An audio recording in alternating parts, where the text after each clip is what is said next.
liberty and justice for all. Please remain standing. Is our pastor here? If not, let's go ahead and do a silent invocation, please.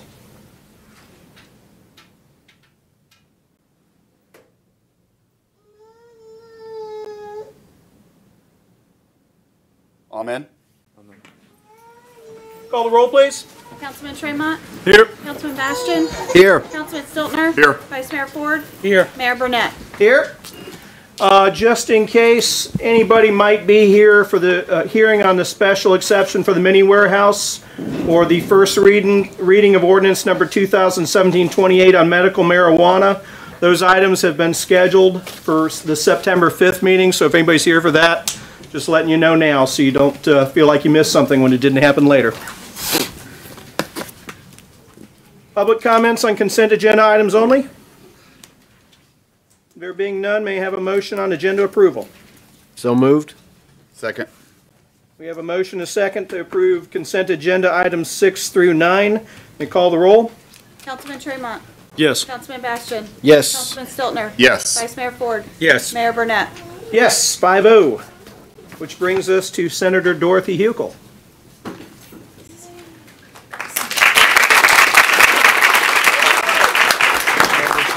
They're very well coached, as you can tell. Whoa. Thank you, Mayor. This is your home turf. Thank you. Yes, you know how fondly I remember this room. Anyway, thank you, Mayor. Thank you, Councilman. Oh, Attorney Roberts, and of course our city manager, Jake. I am so happy to be here with you tonight, and I thank you for the opportunity to come and talk to you for just a few minutes. And I have with me my legislative assistant, Lindsay Swindle, who you all know very well. I want to thank all of you for your input last year during session, through every session so far, and how much you have been supportive of us and our office, and also of the citizens of Port Orange, which of course I'm a resident, so Port Orange is very, very special to me. Just to do a few housekeeping things, I want to remind you, and I'm sure you know, but just to remind you that session starts early this year. We start January 9th, which means if you have budget requests or you have particular items of interest, you have to get them to us very, very quickly. Actually, the proper forms will be out in a week or so, and I know that Lindsay Swindle will get them to your city manager. And we actually start committee in September. So second week of September, we start going up there. So I want to hear from you as soon as possible if you have something this particular year. As you know, also, Volusia Day this year is going to be early. It's not actually this year. It's actually January. It's going to be the second and third day of session. Believe it or not, it won't be in the middle like it normally is.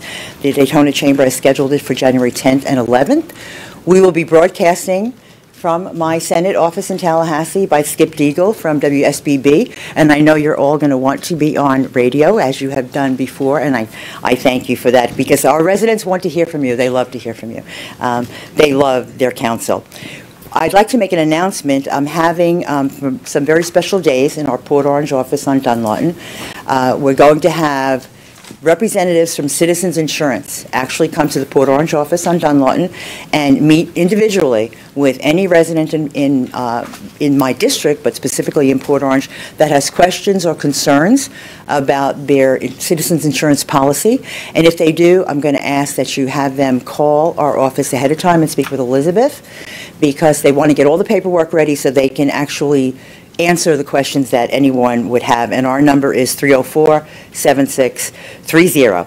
Now, we all know during this last session you had a very, very special budget request because one of the things you've been very concerned with and have been working on a lot is flooding and stormwater runoff. So you made a budget request, and we were very happy to sponsor that request, and we're able to have, not completely filled, but it was granted to the tune of $750,000, and I actually have a check.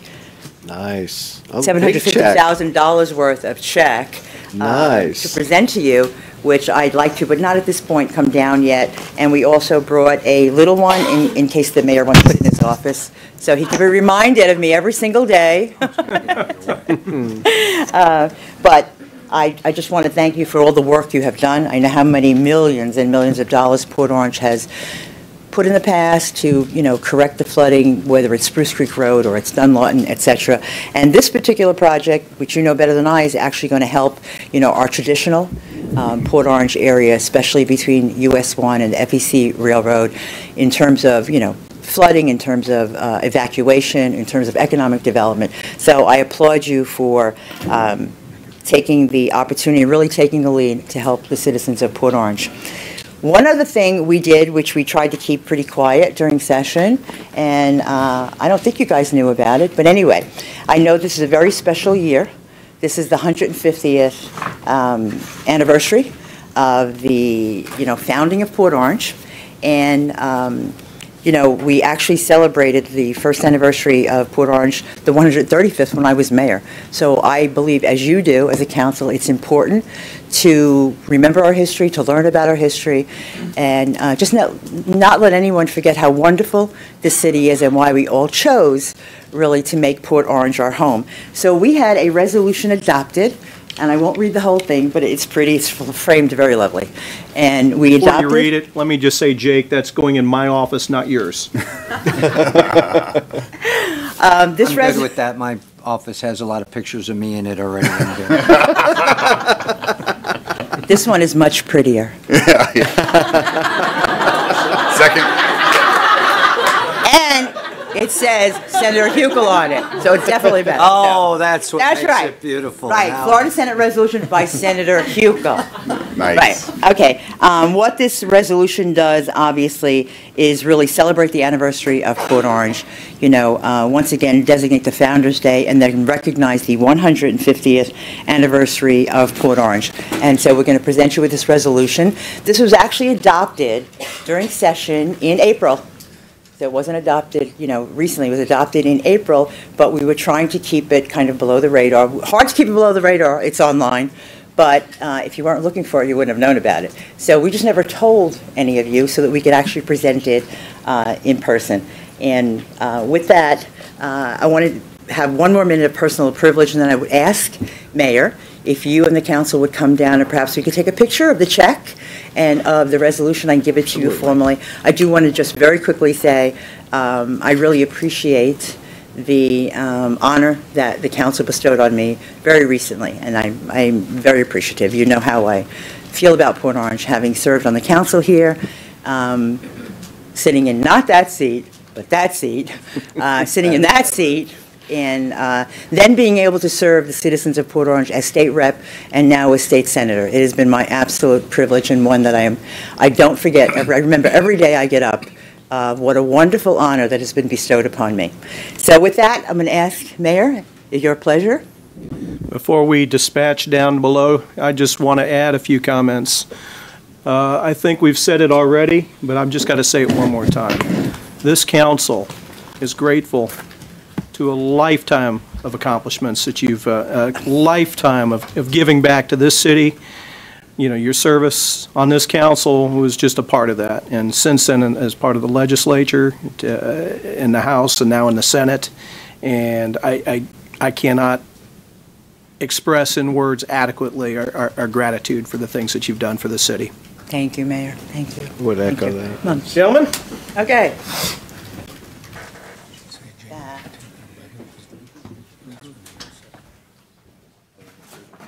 I knew it was going to happen. Eventually it happens, all right?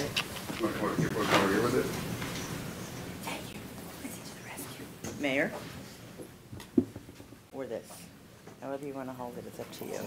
You want to come in front and back? This is terrific. We're not leaving you here. Yeah, right. Kind of scooch back a little bit there. That'll work. Roberts, you're in the back, so. Scooch will work. This is kind of a give and take relationship. You're giving and we're taking. Yes. All right, Ms. Roberts, you're back there, so Google you that. better smile. Look here first.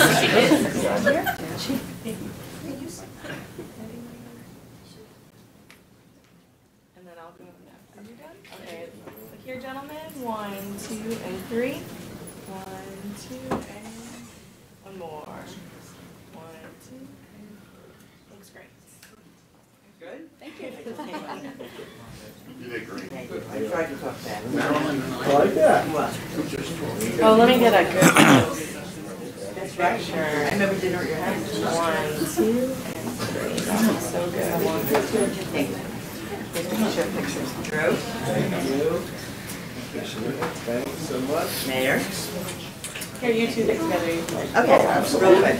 Okay, hold that up. 1, 2. It's a little crooked, so it doesn't there. Whoa, whoa, whoa, Can I get the photo bomb whoa, with this? And you want to Photo bomb. 2 and 3. So it looks great. She's the custodian. Lindsay, Yeah, well, that's good. I left a little one. no there. picture. Okay? No, you're working hard. Oh, Working hard over there. There you go. Got it? All right. Congratulations. You can Photoshop the senator in later. What's wrong seat? One over. We'll be in touch. Bob, something happened I didn't know? Yep. Just preparing. Thank you, Senator. Thank you. Thank you. Thanks, Dorothy. Next up, item 11, recognition of the 16U Port Orange Panthers All-Star Team. Ladies, if you do me the honor of standing up here, that means you got to stand up and then come down. Ow. And right up here. One by one, I'd like you to come to the mic, introduce yourself, tell us what grade you're in and where you go to school. Starting now. Lead them on, Kathleen. Right, on this thing? Chico. Right No, there. right there. Right You got there, it. that Step right up. microphone. Okay. Right there. Stand back here, take pictures. I'll go ahead. I'm Kathleen Clifton. I'm a senior at Spruce Creek this year. So. All right. Stay right there. Don't for go the away. picture. Don't go away. We're going to do a group picture. I am Natasha Fanga, and I am also a senior at Spruce Creek High School. Hi, I'm Casey Fagerstrom. I'm a senior at Spruce Creek as well. I'm Peyton Bryan. I'm a junior at Atlantic High School. My name is Kenzie Kliss, and I'm a junior at New Smyrna Beach High School. I'm Chelsea DeTusa, and I'm a sophomore at Spruce Creek. I'm Katie Reel, and I'm a sophomore at University High School. I'm Noelle, and I'm a sophomore at Spruce Creek. And I'm Rachel Norwood, and I'm a junior at Atlantic. All right. What about the rest Hi. of them? Is there some more back there? There's some more back there, but they're the next age group down. They're coming to see what they're going to get to do in a couple years. Okay, I got you. That's what this is all about.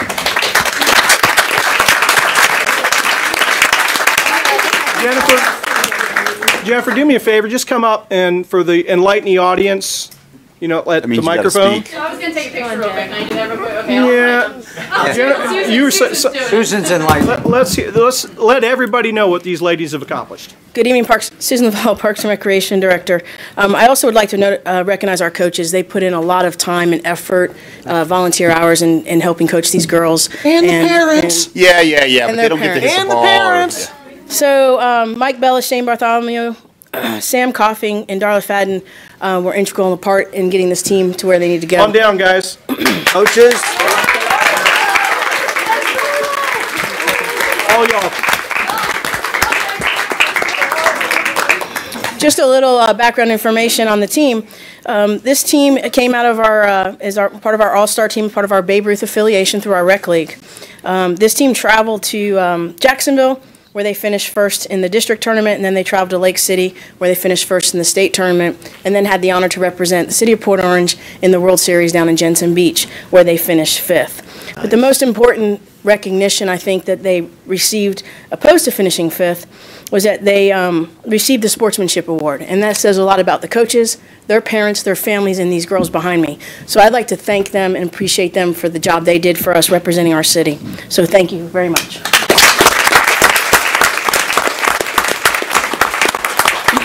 Ladies, before we come down there, I just want to let you know, first of all, we're all very proud of you, not just the Absolutely. council, this city, this community. And second of all, today, August 15th, 2017, we are officially declaring it Lady Panthers Day in the city of Port Orange in recognition of your...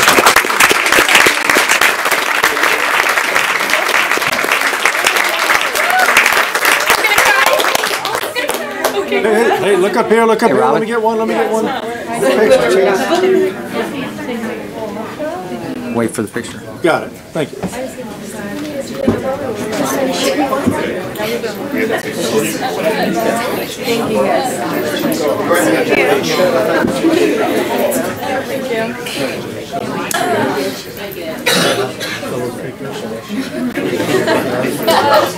Atlantic. Congratulations. Congratulations. Well done, girl. Thank you. Well done. Good job. Good job. Well done, ladies. I want a picture with y'all. Okay, awesome. We want As a soon as picture Bob with you. gets through the line, I want a picture with all of you. There's no way in the world I'm letting this go by without a picture. Chico!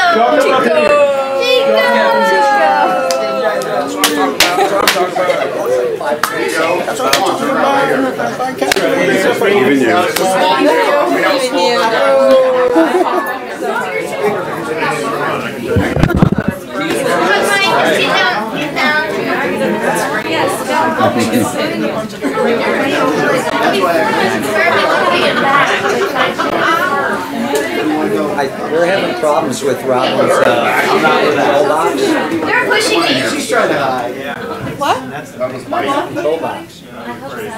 What's wrong with it? Where are we looking? I don't know. Looking in a lot of different ways, are we? We're supposed to be doing it in the back. Everybody look at Jen. All right, me. All right. I wasn't allowed to touch it anymore. More Smith. All right, everybody in here. Everybody in here, put your, right in here. I was gonna. Right in here. On three. On three. 1, 2, 3, Panthers. Okay, 1, 2, 3.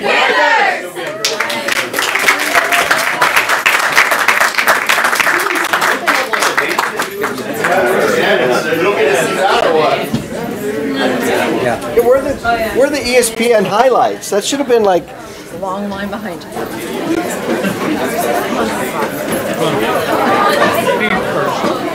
Dang it, I don't want to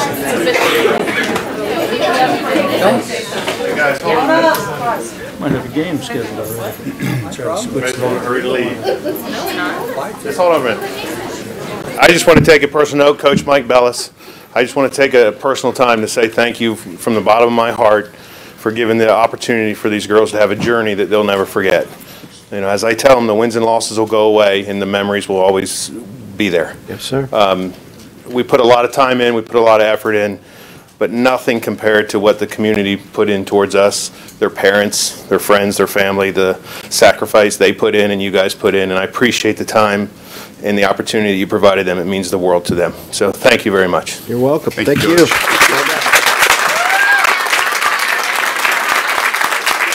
Word has it that those girls kind of like Coach Mike too, a little bit too, so. And ladies, let me just say something real quick too. The fact that you wear the name Port Orange on those jerseys means a tremendous amount to all of us and everybody that lives in this community. But what is so important is how you live your life every day representing this city. So when you go back out there in the community and you're in your neighborhood and you're in your school and you're in your social gatherings, just keep in mind who you represent. And you guys have done it with class, and we appreciate that, and continue to do that and be the role models for this community in all the ways, on the field and off the field, because we need people like you, young lives like you in our community becoming the next leaders, right? So thank you for what you guys do. Well done, ladies. Drew, you got anything to add? No, I can't follow that. I mean, Come on, No, he's right. Everything he said, we're super proud of you. You did an amazing job representing Follow Port that, but Orange. you're going to anyway. Representing Port Orange, you know, on a bigger stage than just locally. So for that, we appreciate it and just say thank you and keep up the great job. Bob, anything to add? No, I'm just really proud of you all. You've done us well. Thank you. Chase? The Sportsmanship Award, you know, as a coach at Spruce Creek, you know, my first conversation I had with my players this week was all about how you carry yourself as young men. And so demonstrating that you've carried yourselves as young women and represented the city with pride, I couldn't be more pleased, especially reading about what some of these other softball teams around the country are doing. As you know, maybe you've heard some of the stories of the and some of the fast pitch teams and what they're posting out there. So Sportsmanship Award to me, that is the championship. So I'm very proud of you then, very proud that Port Orange is on those jerseys. Well done, coaches, because that's a reflection of you. One last thing I'm going to add. It's a school night because I know you all want to go home and study real hard. So get out of here. Thank you very much. Bye, ladies.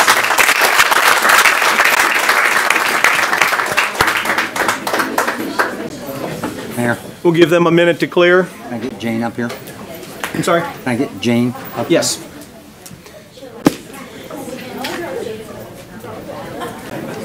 While they're clearing out, Jane Davis, could you come forward, please? Where is she? Oh, here they come. Boy, that middle just opened up.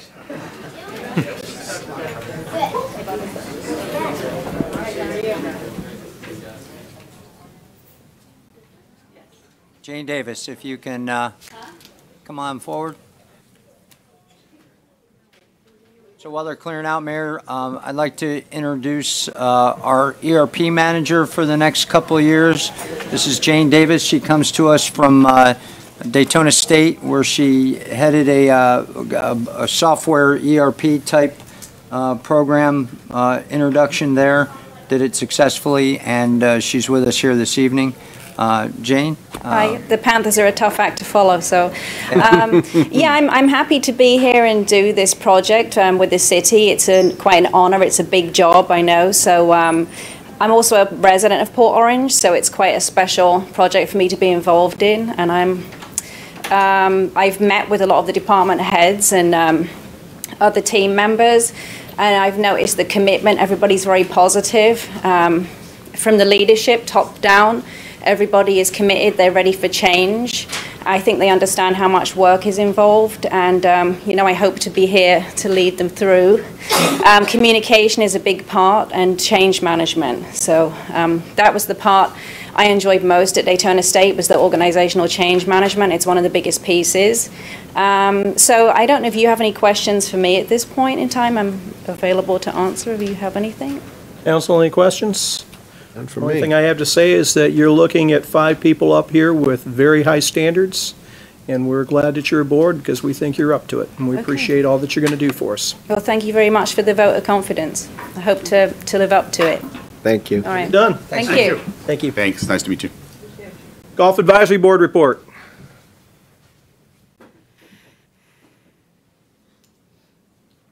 We have high expectations for you too, John. It's a mighty tough act to follow. I really appreciate you putting me behind that group. No pressure, John. But you know what? There is hope. Maybe after they're done playing softball, we can turn them into golfers, because I know they will be great golfers because they are amazing athletes. So we can look forward to that. Mayor and Council, my name is John Cameron. I'm the Chairman of the Golf Advisory Board, and this is a summary of our August 15th meeting.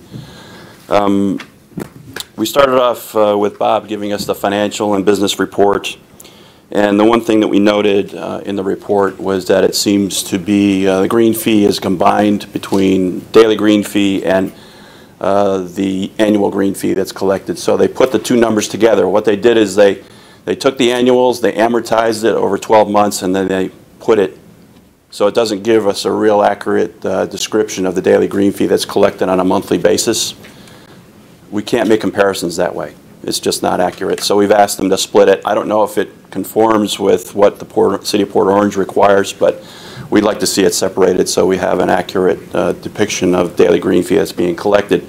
The reason we need it is so that we can split it out and we can analyze the average daily green fee on a monthly basis to see if we're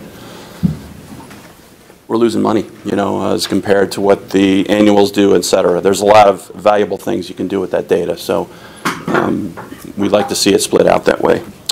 Bob went on to say that the kids and the high school teams receive free access to the course, and I think this is a great thing, and so does the board.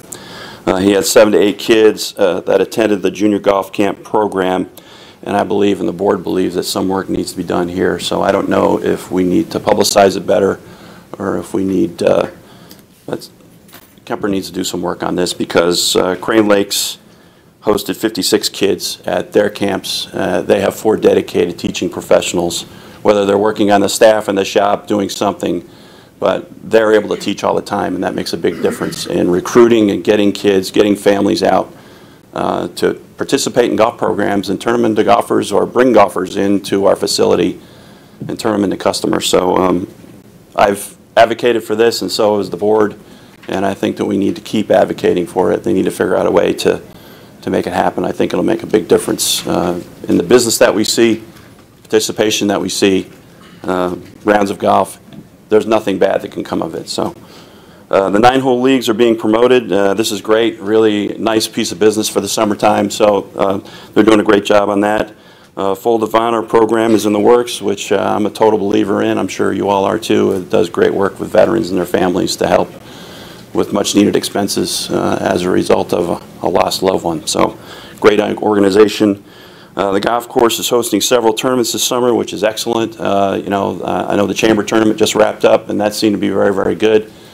So they've got another event coming up this Saturday and the following Saturday. So they're doing a good job with marketing the golf course and getting tournaments out there. That's just icing on the cake. That's really good. Moving on, we continue to talk about the future of the golf course and how it's, we've got this agreement that allows the city to opt out of the operation, so, or maintaining it as a golf course. So the board is very concerned about this, and they have asked me if I could meet with the city attorney's office to discuss how we could put together an agreement. So I'd like your authorization to call the city attorney's office to go ahead and meet with them to see if we can gather some docs together. They can guide us on how to put this together so we can present it to council as a form of recommendation from the advisory board. You just need information? Is that what you're looking for? Well, Matt has been working with us a little bit. He has the docs, and we just want to get some advice from him as to how to pull this all together, because there's a lot of different things going on out there. The HOAs, there's a lot of different moving parts to this, and we need a little clarification as to all of it and how we can put it together. Okay. Mayor, one of the things in the meeting, if I can just interject, as this was being discussed, and it definitely occurred to me that they could put in a tremendous amount of time and head down these paths without knowing exactly what some of the legal issues may be, and so at least some general discussion and guidance with our legal staff would probably be prudent. My only concern is that we've got to be careful of government. We have to be government in sunshine. Mm-hmm. Sure. So if collectively in a meeting you guys decide what you want to discuss and you want to establish a representative to meet with the attorney to hash some of those things out, I think that's probably the way to go. That's what we did. Okay. They've asked me to do it. So. Yep. Thoughts? Yeah, one of the issues, because this has come up before. Yes. And I know the concern when I was on the golf board and talking to the residents just recently, a number of residents. And I can honestly say, I'll say it right straight out, I don't see any interest in shutting down the golf course on the part of this council or probably any council in the future. The only problem and the legal issue to look at is the ability of any one council to tie the hands of future councils. So that's the key issue that I ran into. Okay. Okay.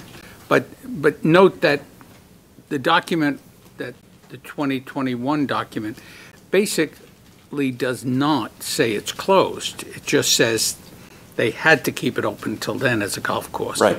But, and again, I just would like to reassure the people out there that Sure. I haven't even heard a whisper of someone going in that direction.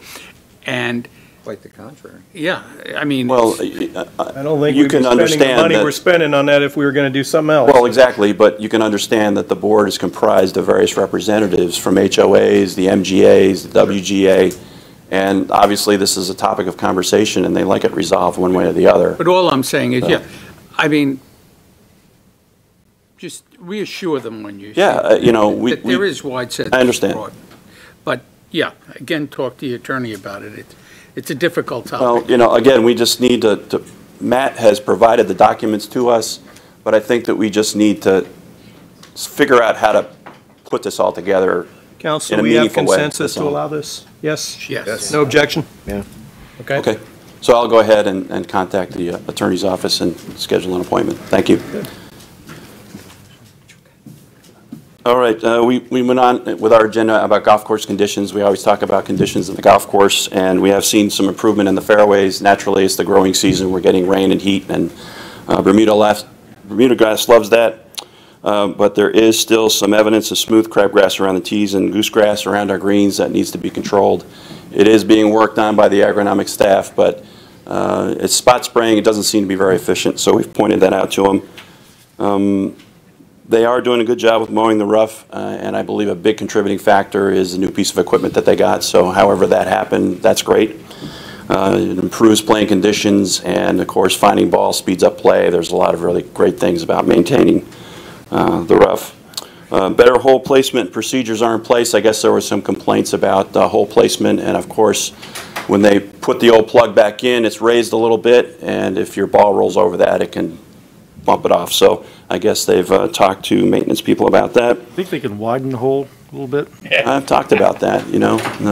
But, you know, I've actually tried to putt at a bigger hole, and it's a little more intimidating because the expectations are higher. You know, so if you're like 6 feet and you miss it and you're like, you're scared. Size of a basketball. You know, so I don't know. I mean. The hole's the size of a basketball. That's on you then. Yeah. Yeah, so, you know, I've run a tournament before where I've put a bigger hole in a green, and believe it or not, people miss the putt. I mean, even from shorter lengths, so because of, I guess, stage fright, I don't know, or the expectations are raised, but, you know, I don't know.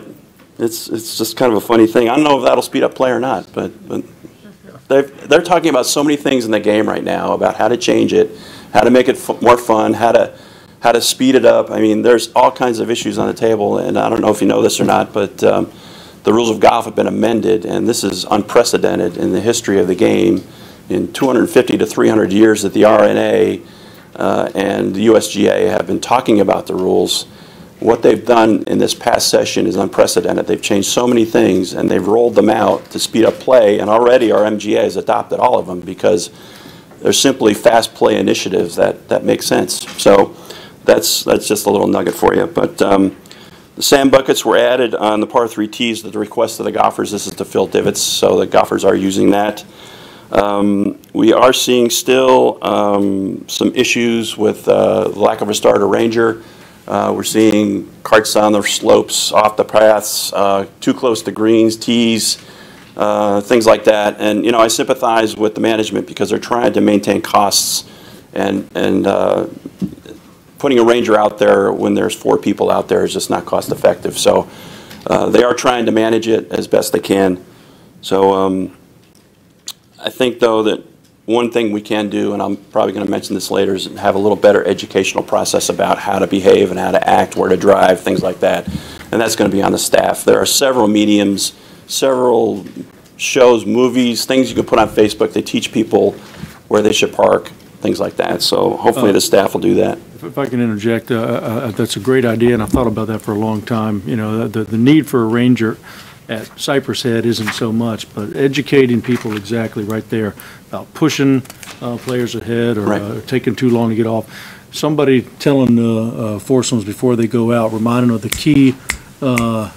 key ways to, you know, behave yourself out there on the golf course. Absolutely. Chase said he'd volunteer as a ranger in all his free time that he has.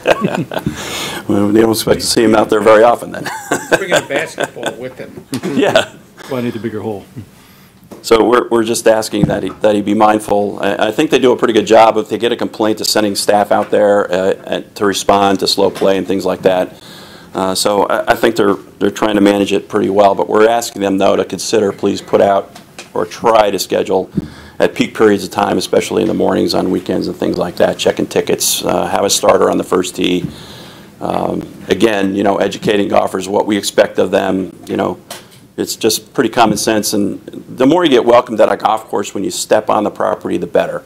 So if you get welcomed or greeted by the back staff, then the shop, then, you know, the starter, and perhaps a ranger, that's a good feeling. So, you know, it builds, you know, it builds customer relations. So moving on, there was a mention that there are some cart paths that are in need of repair. This is a trip hazard, and we wanted to make the city aware of that perhaps we could get some action on that.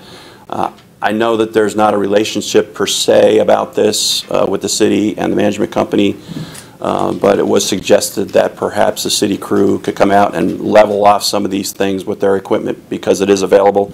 So we'd ask that management try to look into that and help us out. Kemper has been very cutting and top dressing greens as prescribed. That's a new amendment to the contract that the board asked to put into the contract. So with the new Jones Dwarf Bermuda grass greens that we have, they require special care, and it's well worth it to maintain the putting surfaces according to USGA specs. So this procedure provides a much better roll, much better break, more truer break, better speed, and when word gets out about that our greens are pure and true, roll fast, that's how we get customers, better than any advertising we could do. So they're doing a pretty good job of that. They just aerified, but of course everybody does it in August, so that's sort of par for the course, I guess. I talked about the educational program, and the board is going to be adamant about that, about communicating to the golfers what's expected of them in various mediums. So hopefully Bob and Reggie and the staff could come up with some cues, some ways to just talk to our golfers about how to take care of the golf course. Also, moving on, the other comment was the board members are seeing a lot of abuse with handicap flags.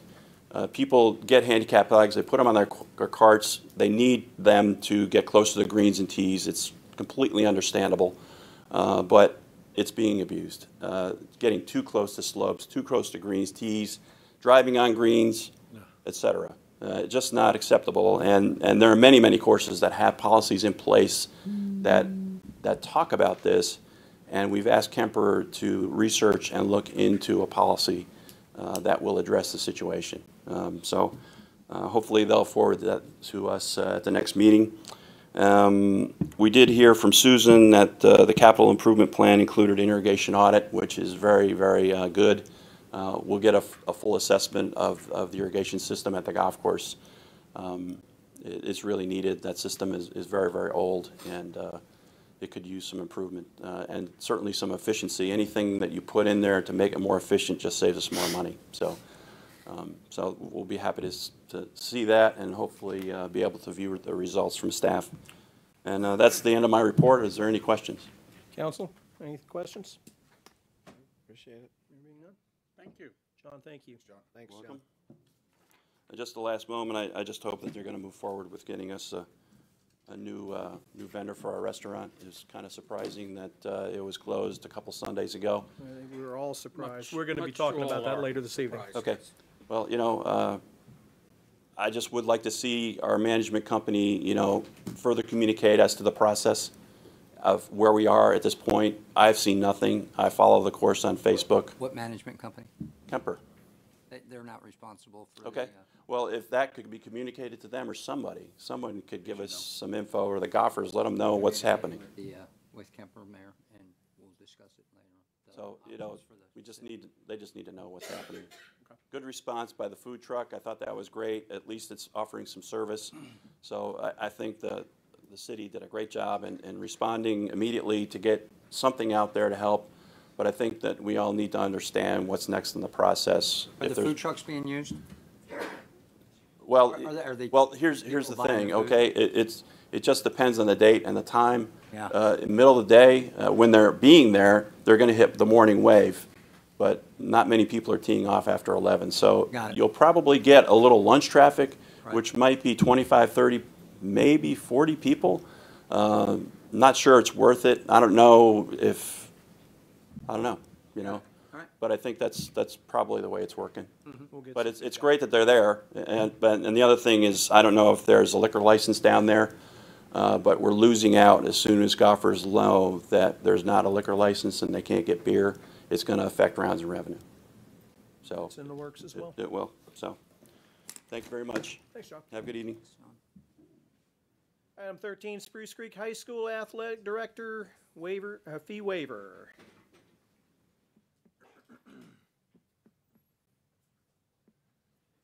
How we doing, fellas? Good. How are you? You can just see the excitement of the first week of school on their faces.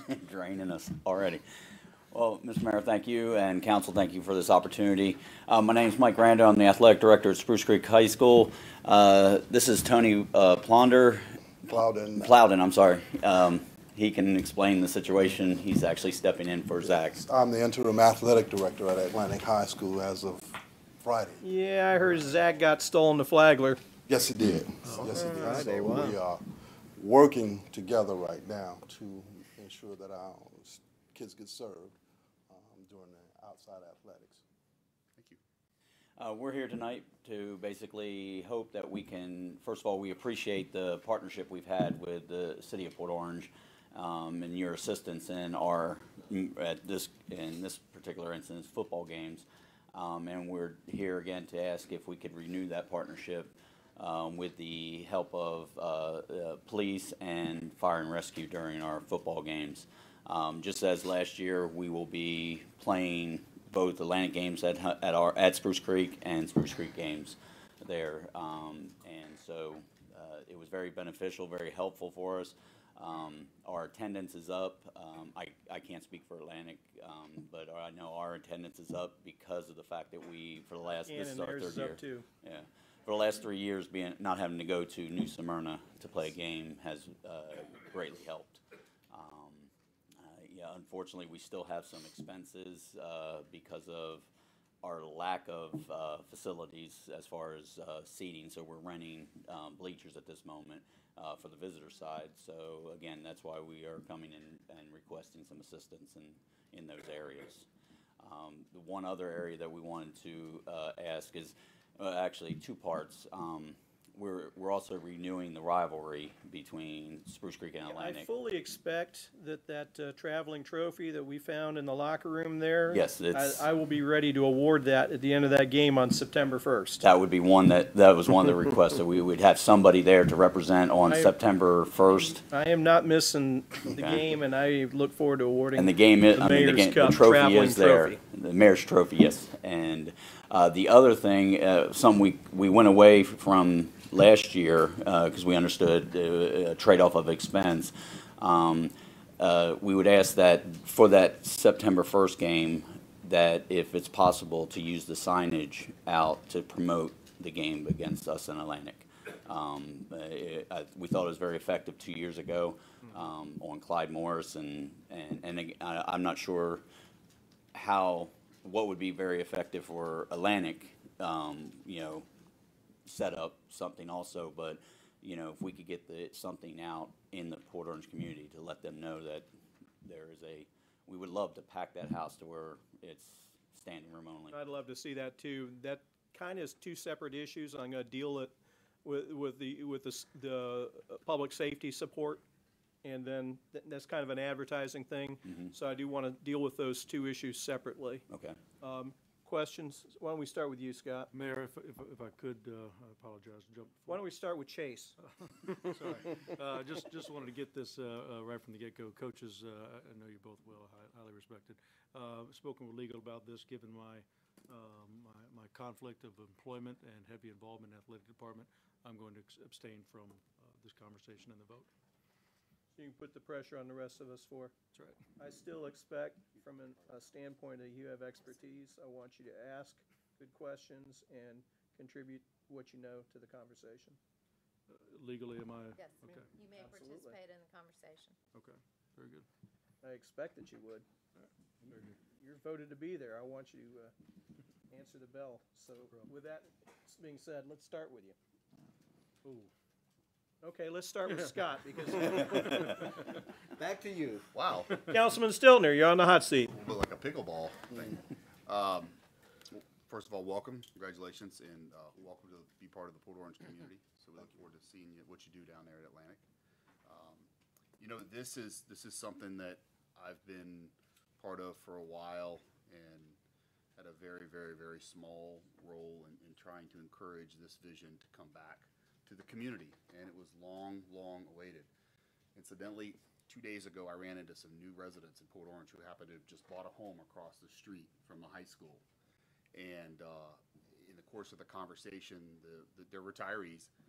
The gentleman used to apparently coach high school athletics, and he is so looking forward to being able to literally walk down the street on Friday nights and go watch high school football. And I thought, man, that's what it's about right there. It's not just about the students and the parents and the faculty, but it's about the community, and that's what we've been shooting for a really, really long time. And you know, I look at this as not just a high school Spruce Creek or Atlantic event. I look at this as a Port Orange community event.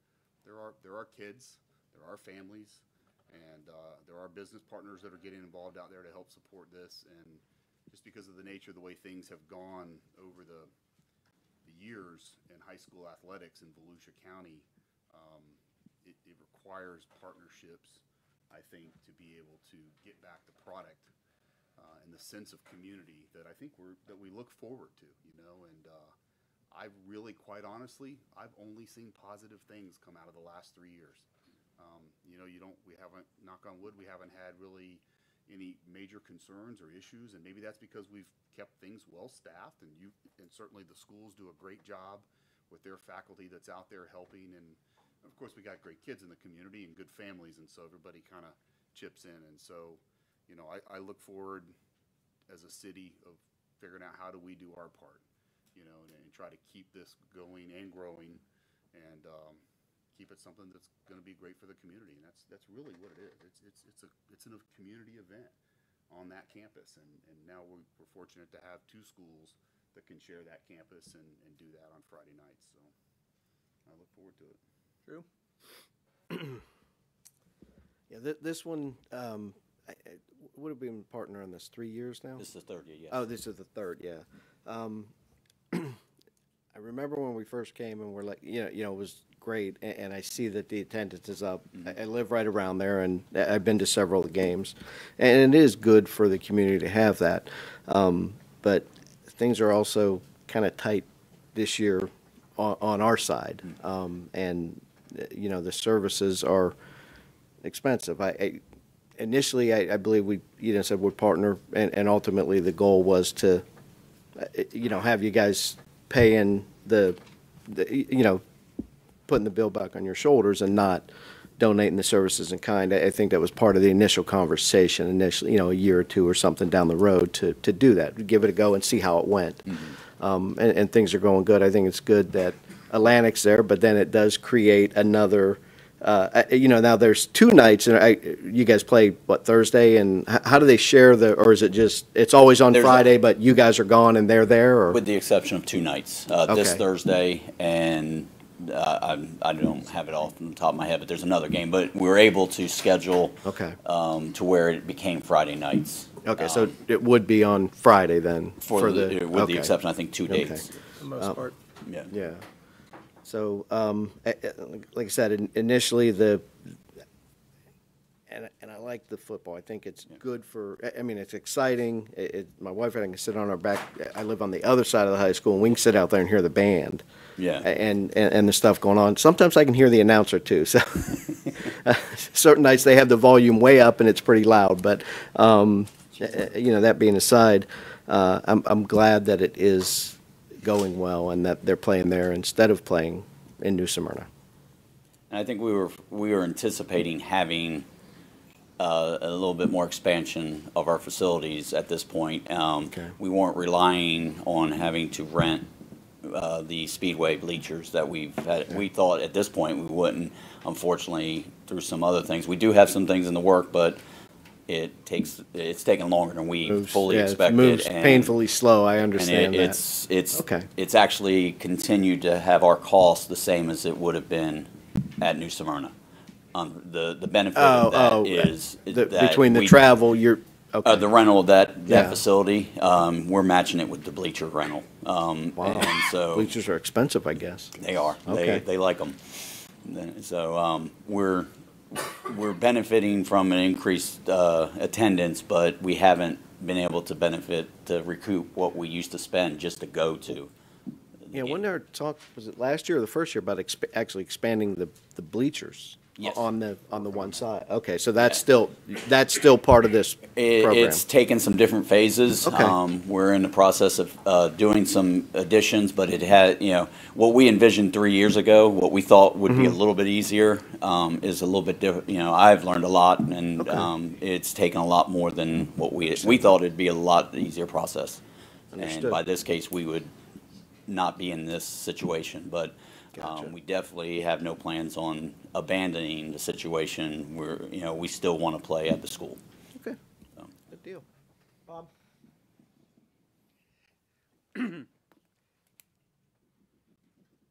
My history goes back a long way, and of course, as Scott knows, back in the old days, we weren't quite as bureaucratic.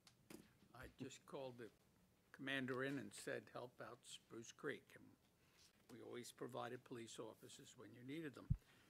Today, it's gotten to be a money thing, and by the way, I'm not hesitant to invent, and two comments I'm going to make which are contradictory. I'm not hesitant to invest in our community. I think what you're doing is wonderful. And it's how you build a community is by having lots of events like you're doing and more. And I think if anything I've seen in this council that shows real consistent direction on all council members is a commitment to building community in Port Orange. And that means the council has been committed to helping things like yours. I just have a couple of bureaucrats. I talked to the city, and I understand where they're coming from. They're going to have to, they're very tight. Drew is absolutely correct. Every time I look at the budget, I get that nauseous feeling. Luckily, I have anti-nausea pills. I take them, and I feel better. But anyway, it's tight. You need to share. Now, I looked at what you're asking for. The sheriff is giving you 2 officers, as I understand it, and you would like 2 more. And I looked at that, and 4 officers for a football game is not unreasonable. In fact, it's probably on the light side. Scott and I are just looking at each other. We used to send 4 or 5. But anyway, but you didn't get sheriffs then. But it is costly. It wasn't in the old days because I just, instead of the guy doing patrol, they would do Spruce Creek. But I guess I've been told that that's not the way we do things anymore. Same thing with the fire department. And again, a question for the city manager. Couldn't we have the fire department simply work out of there? Would you have a problem if we got a fire? We get one about once a month. That's the agreement, in my Okay, understanding that's anyway, is acceptable? it's a Okay. standby. If they get called, that they are going to be To pulled away. respond. So we could put a firehouse there basically and have them respond. Okay. And the other thing is the lights, I mean the signs, is the other component is the signs. And you want 2 of them? Again, I would just like, where we set them up before was just on Clyde Morrison on the other side of, on Taylor, on the east entrance. At that point, we were not playing Atlantic, so it wasn't. I would think we would probably need to position them. Maybe Clyde Morris, I think, is very important. I mean, there's a lot of traffic going that way, but maybe farther down Clyde Morris or was it Reed Canal? Yes. Wouldn't it? I'm sorry. Go ahead. Are you asking for the signboards for every home game or just when they play Atlantic and homecoming and senior night? Every game would be great, but I think the preference would be the Atlantic game because we're hoping to just pack that. Gotcha. So, council, just as a, I know you want to talk about where they are and when they go there, but we're all aware that those signs are used for traffic, not for advertisement. So if the games are at Spruce Creek and we decide to use those for traffic, there will be no traffic at Atlantic because they'll all be coming to Spruce Creek.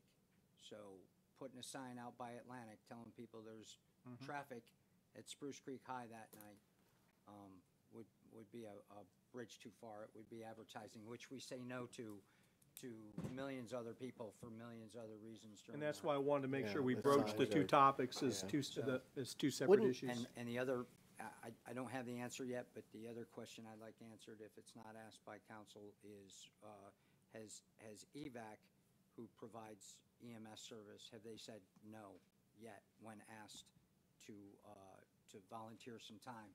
As we well know, driving around Dunlawton, they spend a little bit of time at the Boston Market and at the Wawa. They could spend that time in the parking lot at Spruce Creek, standing by for a medical emergency, just like our fire department could, or with our fire department in a true partnership. something to think about. But anyway, to continue, I'm pretty positive about it. And by the way, I don't share the city manager's concern about advertising for you. I give you all the advertisement you can get. We're building community, and I think that's equally as important as traffic. In the sense, this won't interfere with traffic because signs are, not that critical. The problem with the signs is you got to hire someone to pick them up and put them away and put them there. So that's the cost for the city. Well, I'm just, I got a thought, so Okay, after but you're anyway, done, I gotta. I'm a little shy on, should we challenge Chief Chitwood to provide another deputy? Sheriff Chitwood? If we're providing two, shouldn't he provide another one, given they're already hired, the two that he's providing are already hired by the school board? I don't know. Not opposed to that. Call Chitwood and challenge him to match officers. Okay. Good. I understand what you're doing. I know quite well from the past, so not a problem with me. Shall I call you councilman or coach? Councilman would be Chase. fine. I guess the only question I'd have is what would be the, this certainly is an investment in the community, as, I certainly know as well. I guess I would like to ask, I'm getting a little less apt to waive fees as the more I sit up here, and especially as budget season comes around, we see how tight it is, because it's, like it or not, it's on the backbones, on the backs of the taxpayer. So I guess the question is, the thing that makes me a little more apt to be agreeable to it is how do we quantify the repayment, if you will, not in dollars, but in service to the community. What can we set up some opportunities, some in-service, community service opportunities for these players who are vastly benefiting from the comfort of knowing that, hey, there's paramedics right on site for you guys as we play, provided by the city. So, And things I think like that is in itself part of what will define what is truly a partnership. I agree with you. I want to make sure that we're getting, and I don't know what those are, so whether they're public service opportunities that we can provide or that we need, but I think they'd be good for the kids in the off season as a team building experience anyway. But that to me is, certainly what Bob said about community building is important, but if we're going to use the word partnership, there's got to be some give and take, and it can't be one person giving, the other taking. I know we had a conversation, and I think we had that last year with that same idea of partnership. I think where we may have dropped the ball is we weren't sure where to go with that. I mean, an example of that would be our softball coach who does some in-kind clinics for some of the fees that are out at the Karasi Park. I guess we were going to get together and maybe find out where, since this benefits the football team it benefits the schools, but it benefits the football teams in the game sense. Where can our football players, or where can our coaches help? And I guess we're looking for ideas. And we're not going to solve that tonight, but what I do want to make sure is that those conversations happen. Can we count Chase as in kind? I thought he's already donating his council salary as well. So Council, I can provide both coaches. By the way, Atlantic came to an event or two last year. They're clearly an advantage with the law and government that we had a relationship there. But we'll establish a relationship with Spruce Creek a little bit tighter. I can provide a schedule of events, not all of which you have to go to, but I would expect some. And that way, next year when we come back, we can go, this is working. And we'll keep on Atlantic. We'll keep on Atlantic. I've just been thrust in the position, like I said, a couple of days ago. While as a basketball coach, an umbrella of that basketball program is doing civic engagement. This past school year, during the basketball season, we did 100 Shoes for 100 Souls. We found out that when law enforcement take kids out, like for back to school or Christmas, the first place they go is to the shoe rack. So we have been able to develop a partnership with Rack Room this past year, and I think they may have provided us with approximately 75 pair of shoes at a low cost. and they have already agreed to lend some support as well. But we're going to extend that with our athletic program. As I say, I'm the interim, but I'm going to push this until a decision is made to do more civic engagement. And I know our football coach, who's new to us, is very enthusiastic about doing some of those things. So we're going to collaborate. I've met with Kendall when he yes. first came here, and he's very, very up on that kind of stuff. Yes, so that's where we're going at. Can I come to some of your basketball practices? Of course you can. We do a lot of good things over at Atlantic High School. If you need, some He's talking about the girls' team, Chase. We'd be more than happy to give you some support. And our girls' team are moving to higher plateau as well. Before I entertain a motion from the council, first of all, Mike, if you could do me a favor, grab those. There's one for each of you. I'm going to ask both of you gentlemen to do me a favor and email me your schedule for this year, the full one, home and away, so that I know what's going on, I can be supportive of. And I just found out the other day the reason why Zach didn't respond to my email was because he ain't there anymore. So. That's true. Okay. I got something.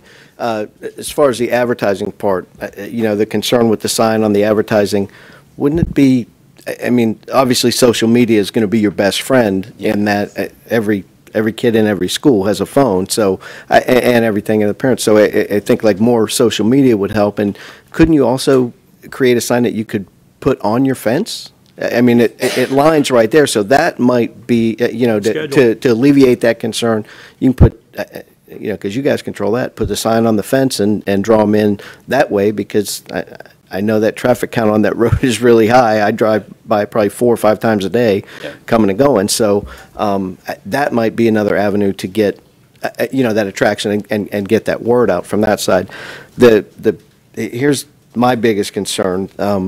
We, have partnered with this in the past. This year, we set a millage rate, and, we had made obligations and commitments last year, and we don't have the pool of money. It shrunk by several $100,000, and so I don't want to contribute to making that hole bigger and supporting this and cutting somewhere else, because like I said, there are a lot of things that are going to have to be cut that we made a commitment or obligation to earlier this year. Now some things are just going to have to be eliminated, and so my concern is approving this, we're gonna make that hole bigger. The fire department is close by. I know. I think it was the first year we even donated a medical cart, I think, to the football team or to the school. So yeah, and I know I think it had some mechanical issues at the end of the first year, but. Yeah, that was one thing. When we got that new one, we partnered with you that way. I just don't want to contribute, and it's nothing against school. I come to the games, it is great, but it just financially, we're kind of hurting, and we need to lessen that, the shrinking funds, not contribute to expanding upon it. Okay. When the Speedway was doing their renovations. I know Pop Warner got some stands from the Speedway. Didn't you guys get some stands from them? We did, and because of the expense, there's definitely a difference in the building code of schools and public. So it would have become more expensive. There's a lot of different options thrown out there, and we're not sure where we're going at this point, but we hopefully are going to have a new press box at the end of, starting in March. The board has approved it. We just that was the next step or the next phase that we could get approved. So it's it'll go a little bit higher than what the the one is now, so we could then build stands into that. Okay. That just kind of fell through because of the cost was going to be way too much. And I'm not going to sit here and make commitments past this year or say that I'm not going to. But one thing I'd like you to be prepared, because there's a me problem, there's a you problem, and there's a we problem, and and they're all on different levels. I don't want to take the pressure off you, saying that we'll always be here for you, even though that on some level we always will be, because that's just the way we are. That's what it be. We'll never not support you. but I think you should be prepared to be able to pay half the cost of it next year.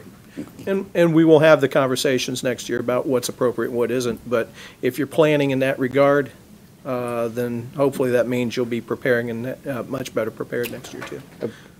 Just want to clarify one more question. I'm sure the chief or Jake will know. There is no mandate from the state or any county or law that mandates EMS be on the field, right? Just readily available, correct? I mean, I know they have first aid and stuff and trainers that are there on the field, but the EMS would just have to be close by. Florida High School Athletic Association doesn't demand it, and the Volusia County School Board doesn't demand it. So if the rescue could respond from the closest station? They could respond from the station. Okay.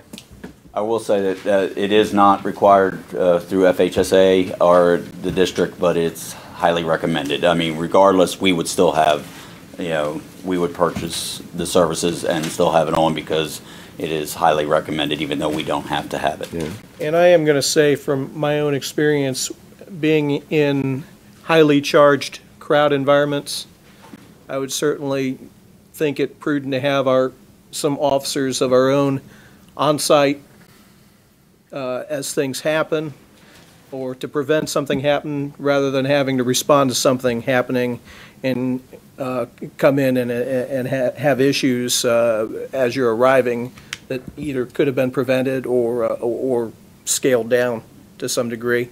Not that you guys have any rivals or anything like that would cause problems, because I know the kids at both schools are just absolutely terrific. Council, I'd entertain a motion at this time. Motion to approve the request from Spruce Creek and Atlantic High School's athletic directors. Second. In that request, you're talking about both public safety and the reader boards, or just public safety, Scott?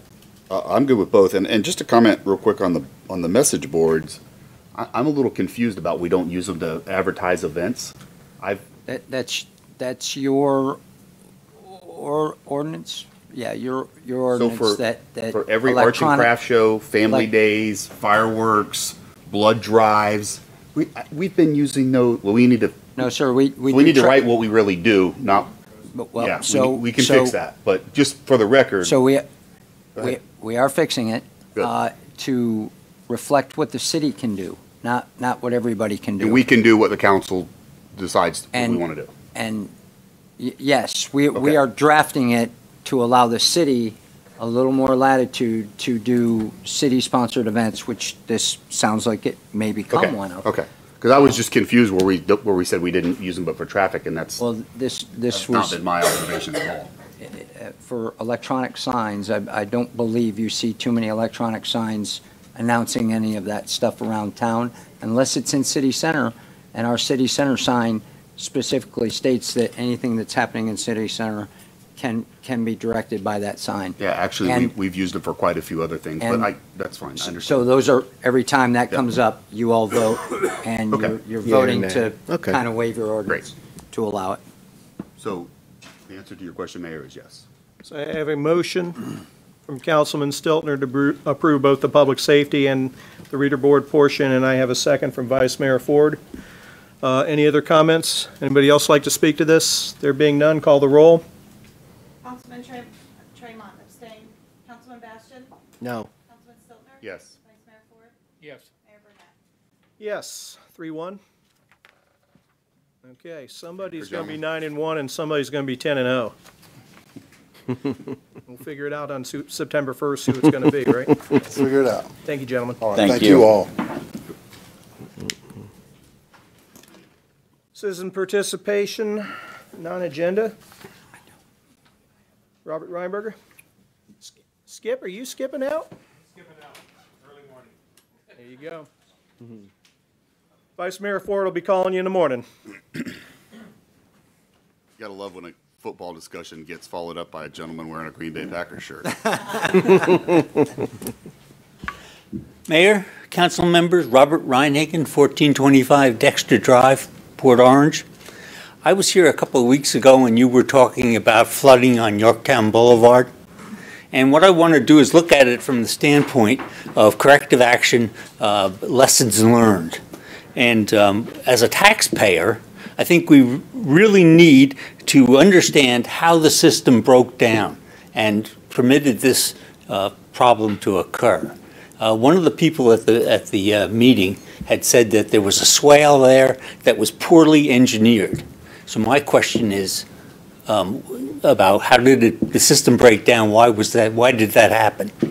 And so I would ask that you direct the city manager to do an in-depth evaluation and review of the development plan. And some of the things that I was thinking in terms of had to do with was the swale actually properly identified by the developer as a drainage problem or potential drainage problem? And did the development plans actually address how they would take care of that? And then did they actually do what they said they were going to do? And from the standpoint of the city, do our engineers actually go on site and look at the land when they're out there grading it or whatever, so that they can actually tell that these plans are realistic? And then, you know, how did it get missed? And what can we do in the future to make sure that these kinds of things are caught? And I thank you. Thank you very much.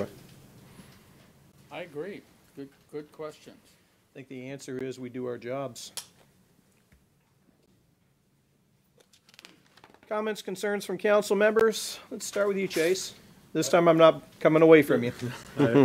I have nothing tonight, Mayor. I'm good. Bob? Yeah, and you'll hear a little more later. And again, it's a point that's been brought up before. We'll discuss it again later, but I think it's got to be thought and talked about quite a bit. And that is the whole question of financial planning for the future, that everything we do from now on, I think we all would agree conceptually, needs to be put together in a holistic view over the next couple of years. You can't budget for a year. You got to start budgeting.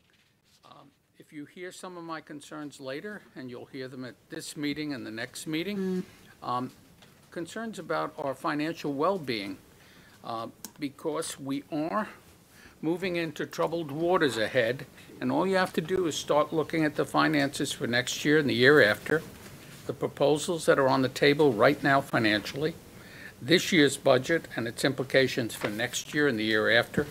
So, and it's not time to panic. We're in a good fiscal situation if we hold our heads and move ahead in a determined but cautious manner. And what my concern is it's too easy to plan a whole bunch of projects, plan to do them all at once when you don't have the numbers on the table when you're doing the vote. And so my concern is we're moving ahead, and we're going to be making some votes on a capital improvement program without adequate backup financially, what those numbers mean and where that money is going to come from, and if it's doable all together with several of the other programs we have going on.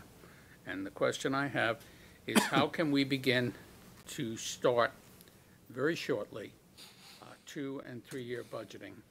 Doesn't have to be as precise in the out years, but it certainly needs to be there. We need to take it into account. I agree, a 3-year pro forma. We've talked about the benefits of a pro forma before, but that's, I think, the next evolution, no doubt about it. And keeping in mind that our finance department is rebuilt from the ground up, well, let's always want to take it to the next level, and that's one way to do that. Mm-hmm. What else you got? That's all. Okay. Drew? Don't have anything other than the fact that school's in session, and so that's, you know, the drivers early morning and mid-afternoon, be careful out there with all the kids in the crosswalks and riding their bikes and walking. So safety, safety, safety. And safety. Yes. Indeed. Absolutely. Scott? I just wanted to comment. I see the police chief's in the house tonight. Chief, how are you? I just want to pass along to you that over the last couple of weeks, I have heard a tremendous amount of positive praise about some of the things our officers have been doing out in the community, in specifically responding to some things that they're picking up either on their own through social media and addressing them. And we had that issue out there off of Williamson. Just top-notch job on how that was handled in the feedback that was provided back to people who had a very reasonable concern. And I'm very happy to see that people saw something and spoke up, although I really want to see them calling you instead of just posting on Facebook. But kudos to the department for a job well done with that. I'm glad that turned out not to be what the suspicions were. And also the visibility around the city this morning with the back to school and all that stuff looked really good. And I know it always takes that first week or two to get that, tuned up and retrain all the parents and the students and all that, but great job on that. So I did for you. Let me go ahead, and I had 3 things. I'll do the third one first because I didn't get a chance to talk to you, Chase, or Jake, because it came to me late this afternoon, but I had a call from actually a text from a parent at Atlantic High School talking about traffic this morning and this afternoon, and if we could pay a little bit of attention to that, the first week thing until we get them in gear, because they were doing some crazy things off the road and everything. So if we could pay some attention to that. Parking or driving? Do you know? Driving, morning drive to, getting out of. It's same thing every year. We get them in good habits the first week. When traffic's at its worst, we should be fine. But second thing is the city website. Rollout for the new website is next Monday. So as a council, what I would suggest we all do is as soon as we go live Monday, we become familiar with it ourselves so that we can point people in the right direction. Yeah. I'm very, very much looking forward to that. I'm very, very much looking forward to something we've been talking about for 6.5 years and having a mobile app soon to follow so that people can actually access city services and report problems and the like. So wanted to make sure everybody was aware of that. And then lastly, about I think it was 3 weeks ago, Volusia League of Cities. We had that dinner. We had roughly 160 people from the 16 municipalities, and Senator Huckel was there, Senator Vala came. It was an absolutely terrific event, and absolutely nobody complained to me about the food. And I'm saying that because our caterer is sitting out there. That's right. Want to give Gary props because you made us look good. Staff put a lot of work into that hosting. That every 2 months there's an evening meeting. And every 2 months, a different city hosts. So it was our turn in the rotation. Happens about every 2.5 years. And we invited everybody back for November 4th when we opened Riverwalk Park. Well, and hats off to you, Mayor. Has a good job being the voice and the face of the city at the meeting. Well done. Appreciate it. Citizens Advisory Committee for the TPO, Bobby Ball. And I am wondering how in the world does your boss let you get away without wearing a tie? I'm not the boss. That's the boss. Bobby Ball with the CAC for the TPO. We had our monthly meeting this month. We did not meet last month, so it's been a few weeks since I've been in front of you. We considered a review of the DOT giving us an additional $100,000 to the MPO or TPO. And looks like we're going to maybe put it towards outreach programs and community support ideas. So it's kind of a neat UPWP thing that the TPO is looking to do. So they're updating their 2-year report or 2-year work program to do that. And we were going to get a sea level rise report, but it didn't happen. The report's not done. And lastly, we had a presentation, among other things, we had a presentation on crash analysis through the TPO, and really interesting reports when it comes out. I urge you to take a look at it. In particular, the distracted driving and the impaired driving crash results was very interesting, and the causes of accidents. With that. Questions, council? Good to see you, Bobby. Appreciate it, Bobby. Thank you. Appreciate what you do for us, Bobby. Environmental Advisory Board report. The chairman could not be here tonight, so he had emailed his report to us in absentia. brings us to public hearing, second reading of ordinance number 2017-25, amending section 74-33 regarding utility deposits. An ordinance of the City of Port Orange, Volusia County, Florida, amending chapter 74, section 74-33 of the Code of Ordinance regarding deposits for water service, providing for conflicting ordinances, providing for severability, and providing for an effective date. Move to approve ordinance number 2017-25. Second. We have a motion. We have a second. Council comments? Second reading? Being none. Anybody else like to speak to that? Being none, call the roll. Councilman Tremont. Yes. Councilman Bastian. Yes. Councilman Stiltner. Yes. Vice Mayor Ford. Yes. Mayor Burnett. Yes, 5-0. Second reading of ordinance number 2017-26, revising sections 2-240, 2-240.5, and 74-31 related to utility building and collections. Ordinance number 2017-26, an ordinance of the City of Port Orange, Volusia County, Florida, amending sections 2-240, 2-240.5, and 74-31 of the Code of Ordinance related to utility building, adjustments in delinquent accounts, providing for repeal of conflicting ordinances, providing for severability, and providing an effective date. Move to approve ordinance 2017-26. Second. We have a motion and a second. Council comments? No, second reading. Being none, second reading. Anyone else like to speak to this? There being none, call the roll. Councilman Tremont. Yes. Councilman Bastian. Yes. Councilman Stiltner. Yes. Vice Mayor Ford. Yes. Mayor Burnett. Yes, 5-0. First reading of ordinance number 2017-27, which is the 15th Amendment to the Countryside PUD Master Land Use Plan.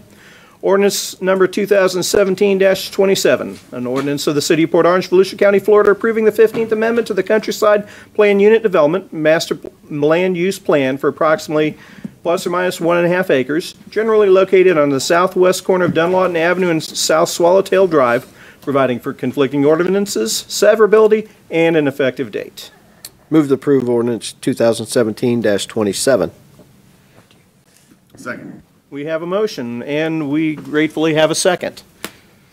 Motion is on the floor. Mr. Berman. Hi, Tim Berman, Community Development. This is another PUD amendment. This is actually the 15th amendment to the Countryside one, and this is going to just only apply to the property at the southwest corner of Dunlawton Avenue and South Swallowtail Drive. It's been a bank for about 20 years, and recently has gone out of business then.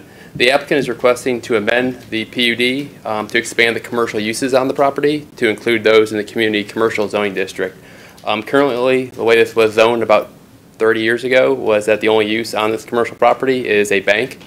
So what they're looking to do is expand that use to allow for redevelopment then. If this would be approved, the applicant is proposing to demolish the bank building and develop it with a multi-tenant commercial building. The applicant is also here if you have any questions regarding their proposal.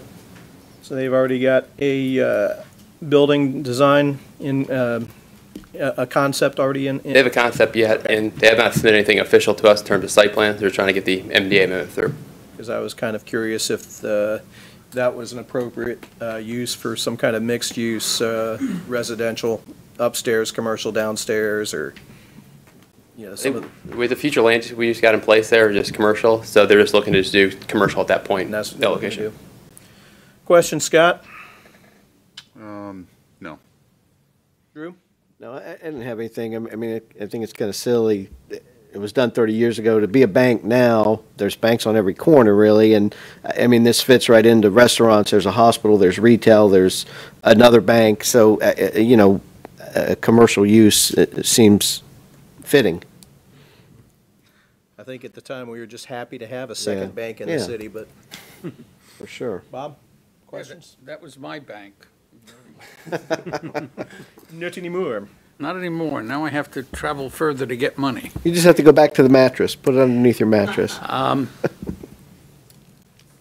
want to make one comment. I understand your pain. I think we've carried PUDs beyond the reasonable expectation. I really hope in the coming years we go back to regular zoning rather than this rather convoluted 70 different areas of the city, everything zoned slightly differently with different rules. I don't know how you keep up on it. We're going to need to get you a computer technician and program for yourself just to track it. Any issues you can think of with commercial that would not fit there. It's a beautiful area. We would like to keep, I love this word, so I'll use it, ambiance of the area nice. Councilman Bastian has pointed out, based on its location near the hospital, you're probably most likely going to get, Gonna be restaurants, medical retail. right across from a And hospital, it yes. could be offices also, too. It could be inline tenant with a bank in there, too.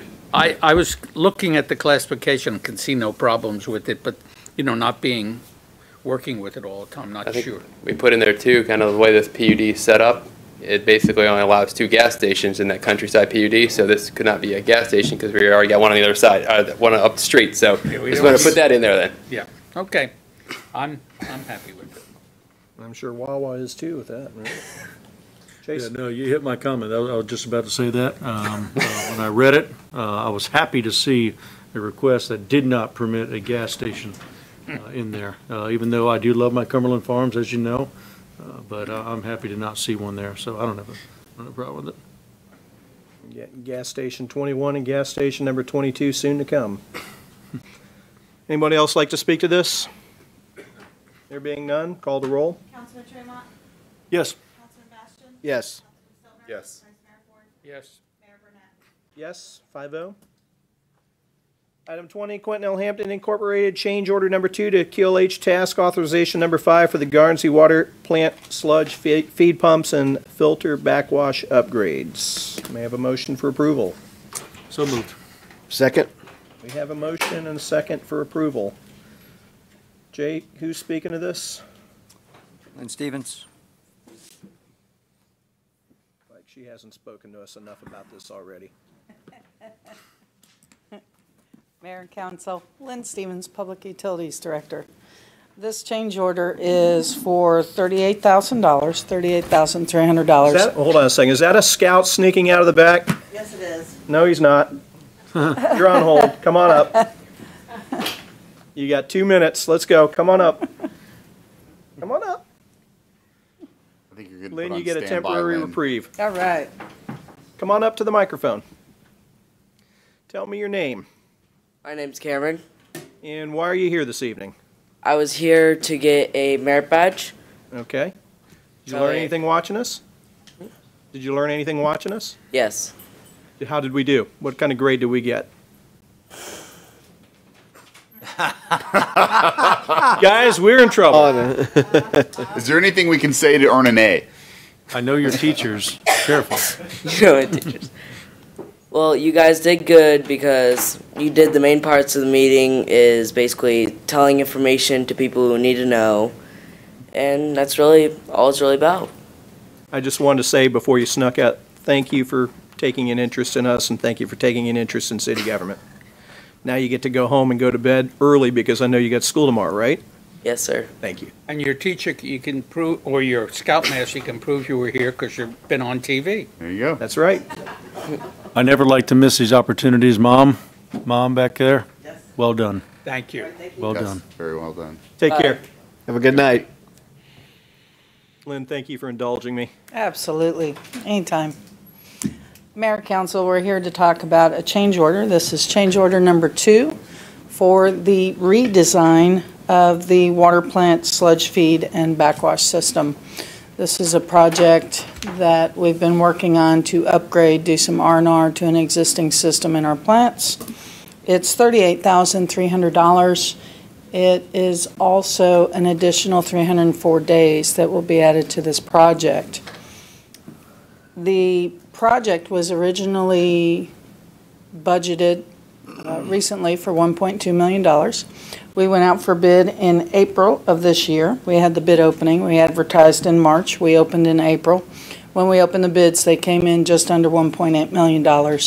We went back to staff. We tasked staff with our engineering group, and we discussed the needs versus, I hate to use the word luxury items, but unnecessary things that we could hold off on. What do we absolutely need to keep the facility operating to give us a good, healthy, hardy operating facility without a lot of extra bells and whistles? Staff and the engineering group worked very well together. They came back with some ideas to reduce the cost. Our new cost estimate from our engineer is just under $1.2 million. But again, the cost to do that redesign, to rebid, reaward the contracts will be at the expense of 304 days. This is a terrific example of how a change order is supposed to work. If you need more time to do it right, as opposed to getting it done and spending more than you have to simply to get it done on time, I'm very appreciative of the efforts. Council, any questions? I just want to say thank you. You're very welcome, sir. Because you have been most cautious with our taxpayers' funds, and your staff has been wonderful about value engineering. And, I want you to know it is appreciated. Thank you. I'll relay that to staff as well. And just a comment, I'm always I hate seeing change orders that cost more money, but it's always a no-brainer when if I have to pay more to save more. What I'd like to see in the future is better execution the way it's done the second time as opposed to the first time. When I'm first looking at a project, I want that question to be asked right away. What do I need? What are the bare essentials that I need to get the job done? Not what do I really want and what would be awesome to have. It's what do I need? And that's how I'd like every project to be started on, so we don't have these situations in the future.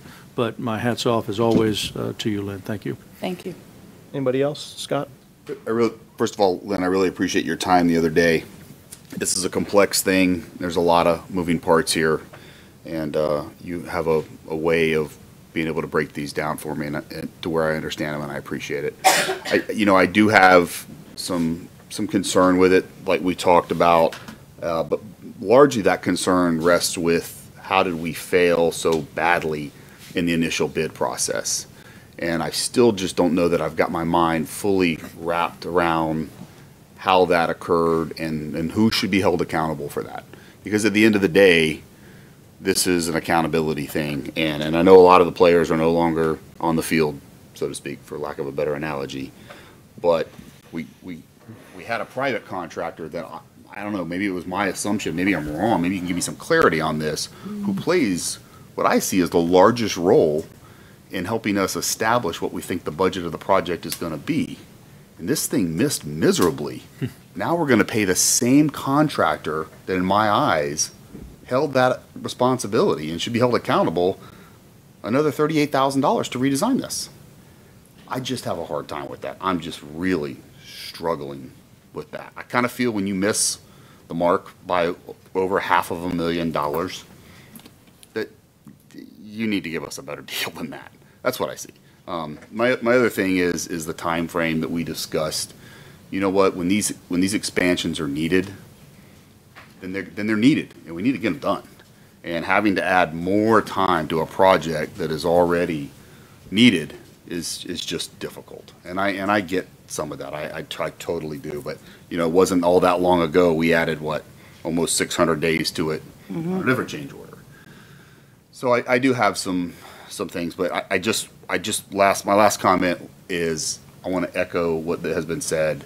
I truly appreciate the new approach you have taken on this project and whittling this thing down to what does our city need to be able to provide the service that is truly needed and will be needed into the future, and eliminate some of the bells and whistles that may not necessarily fall into the we really need category versus we would like to have category. And so my hat's off to you for that, and I can't tell you how much I appreciate that, and I look forward to that mindset for future projects. So thank you. Thank you.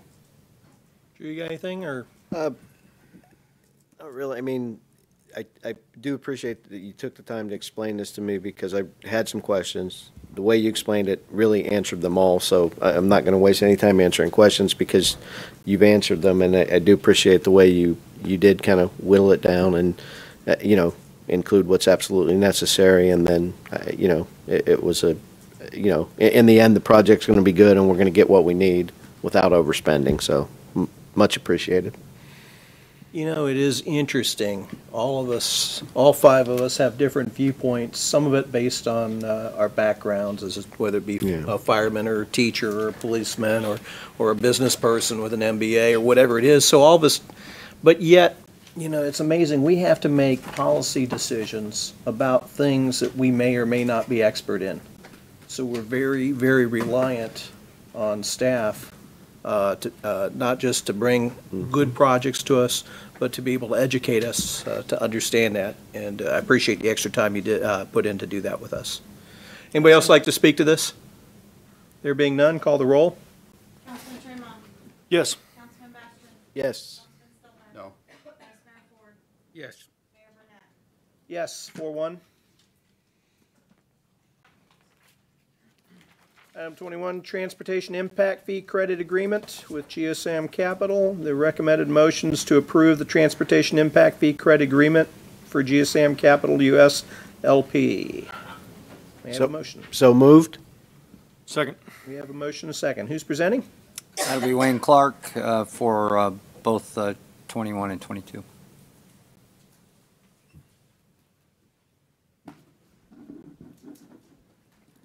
Wayne Clark, Community Development Director. The two go together. Basically, what's going on here, the applicant in this case has offered to provide a redesign of an existing road. We had a road design about 7 or 8 years ago to county standards, and the applicant, as they were coming through and develop, they were aware we were trying to get this road built up through the Willow Run as an alternate way to get around the interchange, and through those discussions offered to provide us a redesigned, fully permitted road to the city collector street standards. The city code allows for impact fee credits. It's fairly straightforward. You don't have to, you can pay them, you can build something for us, you can give us a design. So the first item is asking for an impact fee credit. The second item, because the cost to them was a little higher than the impact fees they're anticipated to pay for the townhomes, the Chapter 20 requirements, which you've seen before in the Atlantic Marine and other projects, are also eligible to be applied to something that benefits us in some other way. It's in the city strategic plan. It's also referenced in the comprehensive plan. So those are where the source of the two items are coming in. I would be happy to answer any questions. I've also got a graphic that shows a broader picture of how the road is to benefit the community in the long run. So if you have questions that I can help with, I'd be happy to answer those. If there are questions of the applicant, they are here as well. It's always nice when we can get something without having to write a physical check with cash money, isn't it? Well, particularly when Questions? I was going to say, Chase, go ahead. Again, this if I recall, this saves money in the long run for a project that we're going to do regardless, correct? We have an existing design that is, and it was originally designed to county standards, that because of the way that right-of-way is laid out, it would cost us substantially more money to build and maintain that right-of-way. It's our recommendation to you, we go with the city design. We do not lose any capacity. The daily trip capacity of 37,000 cars per day stays in place. We're early in, the design's not done, so I don't have an official number, but we are estimating about a $200,000 savings in cost to build that section of the road with this redesign. I think if we were to go out and try to get this road redesigned from what we currently have today on the books, the city does have a set of plans, and we do, so, but to go out to bid, hire an engineer to do it, I think we'd be paying more than $87,000 to get that done. So it's a little bit cheaper having them do it for us, and it will save us money in the long run building the road. And it becomes a city road instead of a county road now. It will. Correct? The county's not going to take it with where it is and because of the curves and the tangents in it. One of the benefits to it is by having it being a city road, we are able to design it more flexibly in order to meet the tangent curve requirements under the county. We were having to cut through the middle of properties, and so this helped us. We probably took like 20 feet off the width, which also then allows us to put our utilities into the right-of-way instead of in an easement on private property. It moves the driving lanes a little bit farther away from the houses, so you got cars not as close to the townhouses in that area. So overall, it seems like a win-win to everyone involved, and it puts us in a better position because while this is for the central section adjacent to the townhouse community, the northern section is owned by a different landowner, but they are also in the process of working with us and have been very cooperative. For the road to be completed, we need right-of-way and we need design up there, and so both parties are working together so that we'll ultimately end up with a design for the entire road. And it puts more maintenance back on the city, but I see the roads that the counties are taking care of or lack thereof. It's a different standard. I'm happy about this. Well done. Yeah. Question. The road itself is going to be built by who? The city would construct the road we'd go out and contract for construction. So we would, because traditionally, if you remember, the road was supposed to be built by the people that were developing the land. That's the traditional way we proceeded. In 2000, both of the deals related to those roads occurred right before I got here. The northern section in 06, the lower one in 07, right as I started. And there were private developments at the time proposed on both lots. Mm-hmm. And as part of that project, they were proposed to dedicate the right-of-way, build the road. They were always envisioned as a shared cost. The city, in one case, was going to pay through, we were going to do impact fee credits. One of them was an actual special assessment district was an option. So there was always going to be a sharing. Right now, though, what we're missing is we own the right-of-way now, so the townhouse project, it's on property that's ours for the central section, and there is no development project on the north, so we don't have anybody proposing to do anything to get to build it. So when we did Altamira, which is the other part of it, there was a developer, and that's how we got it Will you done. give me a good reason how our residents will profit for building that road?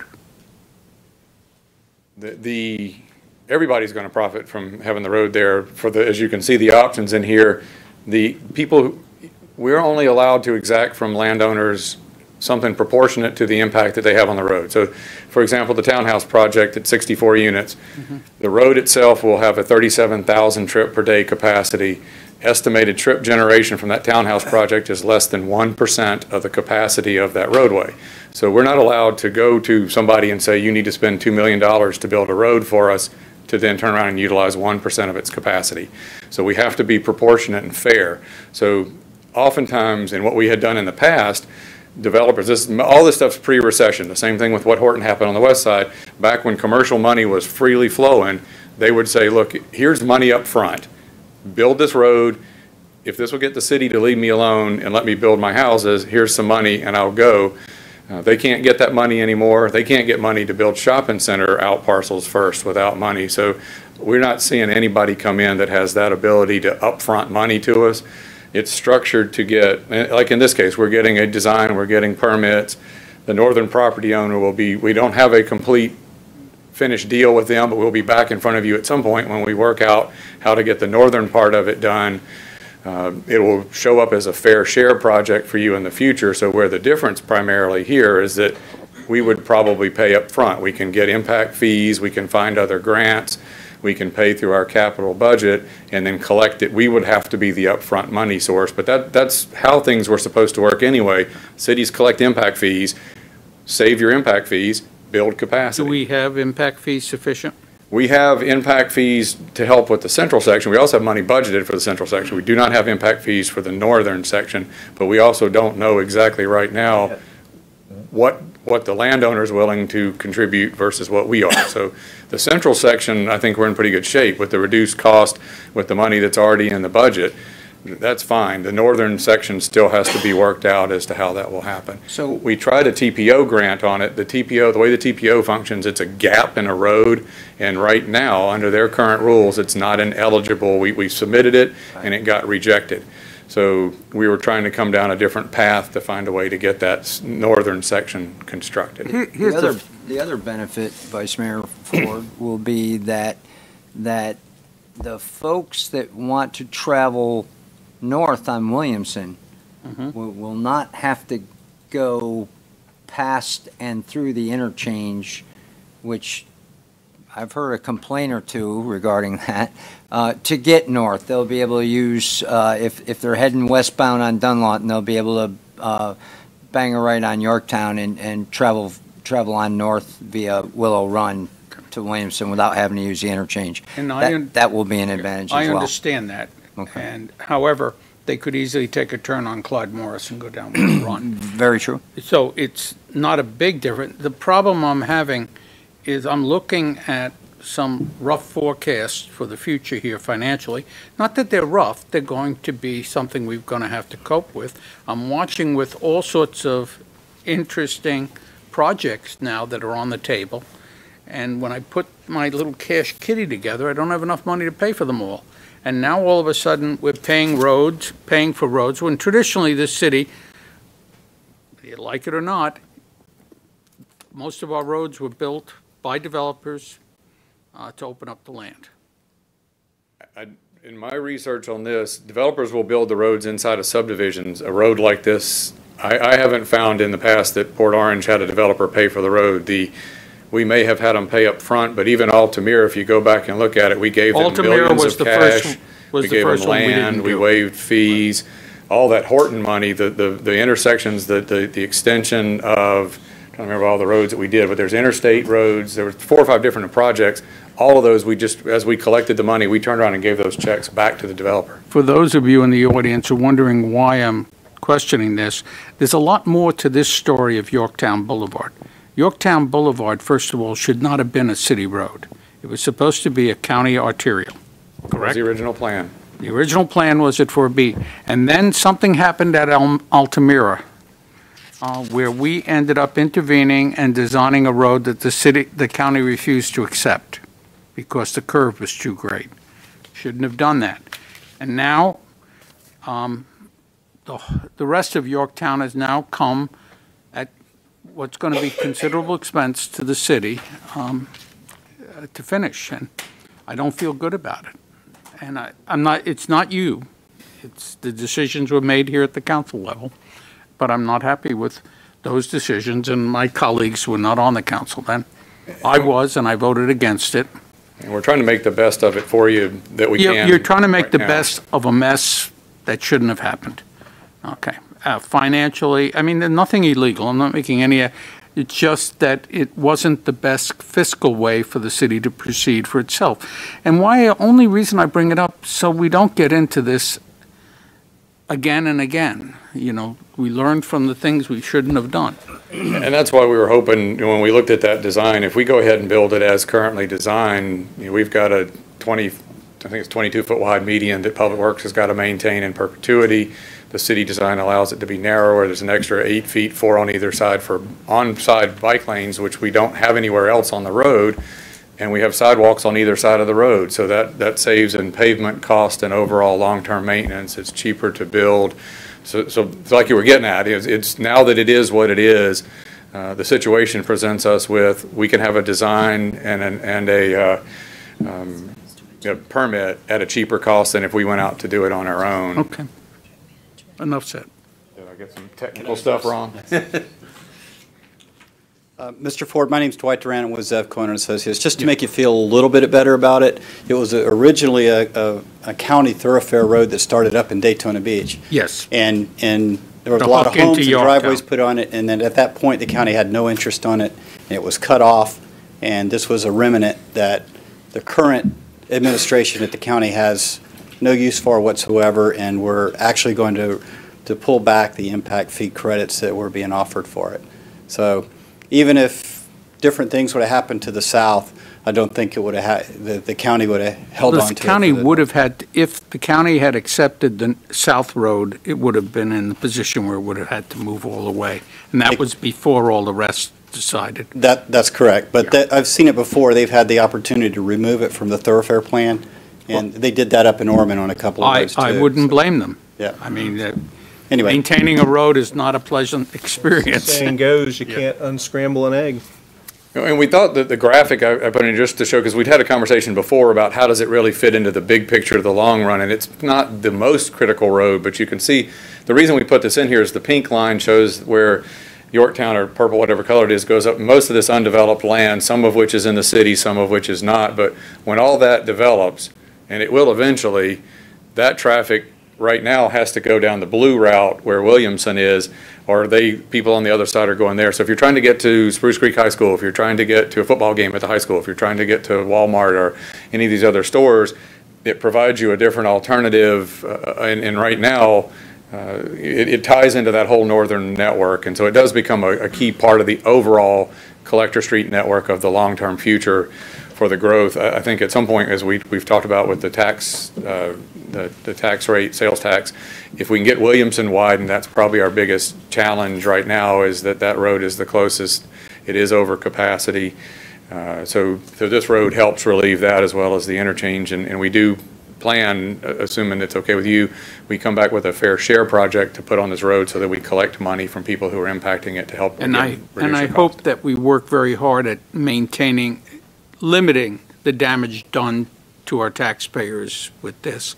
The other thing it does do also is take some pressure off Willow Run. Those residents have been long suffering in the western area of Willow Run, where the traffic has been much higher than it should have been. There's a little triangle piece at the back corner of that neighborhood and the northern owners. We've got 3 people all working together, so it's really Oh, I mean, that's a positive. I've That's got to a look big for positive. positives, because we're going to ask them to pay for them. And we're chipping a little bit of people's property to And I make think we the got right to of way face the work. fact that our traffic woes are not going to be solved by one silver bullet. Nope. But by several of projects like this. You good? Yep. Drew? No, it makes sense. I mean, we discussed it the other day, and, yeah, this clearly is a road that's needed, and need to move forward on it. And this will help us. Wayne, the property where the lime green section flows through that you've got indicated on here as the north segment, is that entire piece of property all one parcel owned by one? This is a generalization from the past. It is one property down to about here at the canal. It technically, see, there's this triangle right here. The redesign will probably move it a little bit closer over here, and it'll clip a little bit of that. So we have this owner on board working with us, the Cornerstone owner, who is the applicant tonight, and then the owner of this property as well.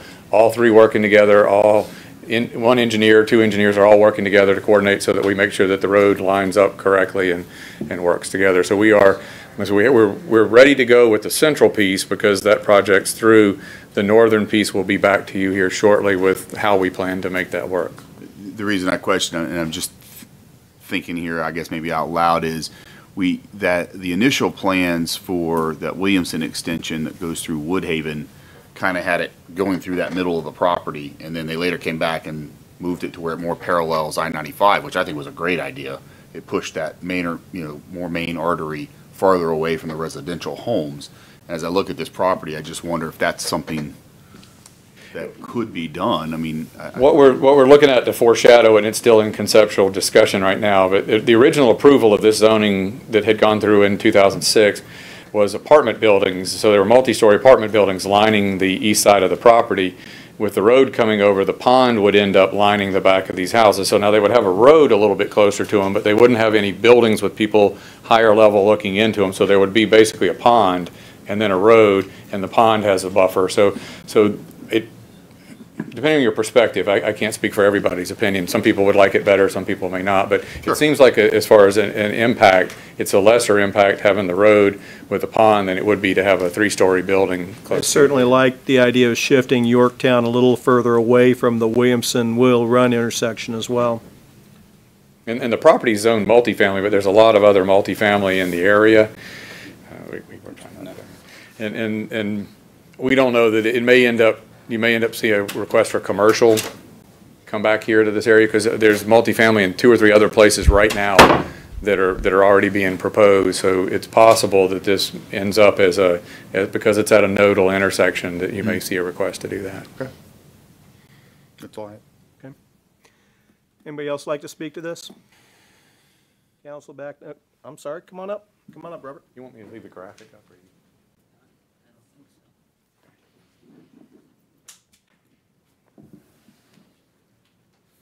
Robert Reinhagen, 1425 Dexter Drive. Mayor, council members. I'm having trouble understanding this because when they were doing the development of that triangle across the street from the school, I had spoken about having them have an exit onto Yorktown that was right near, at that corner, the other corner next to near the Hidden Lake, so that they didn't have to build that whole segment in there. And it doesn't look to me like that other portion that butts up against Willow Run is going to be done for years. And so that you're talking about putting a road through there, a road that the county has, given up on. I just think you should say no. And just, if this developer for that other piece wants to get access to Yorktown, let him do it on his own. And that's why I suggested putting the exit closer to Hidden Lake, so that they could get out with minimal work on Yorktown. So I guess I'm saying no. Please don't do this. Thank you. Thank you. Anybody else like to speak to this? Back to us. Council, any other comments? Yeah, what is, maybe I missed it, what is the projection time for that, the road to be completed on the other end? And what are the major challenges of it getting completed? Is there some property that we might not be able to utilize? I don't want it to be a road to nowhere, obviously. So I just want to get some clarification on it. Okay. So we're talking about the extension to Willow Run? Correct. So, as Wayne had stated, we're currently in conversations with the landowner beyond that central section, and they'll be coming to you shortly with a proposal for that section. That section and that proposal, whatever it would be, would determine how we move forward. It won't be a road to nowhere. We're taking it chunks at a time. Keep in mind that financially, we'll work with the developer to see what we can do, but we also have restricted gas tax money that may be available. There may be future opportunities. Right now, TPO isn't available, but I believe that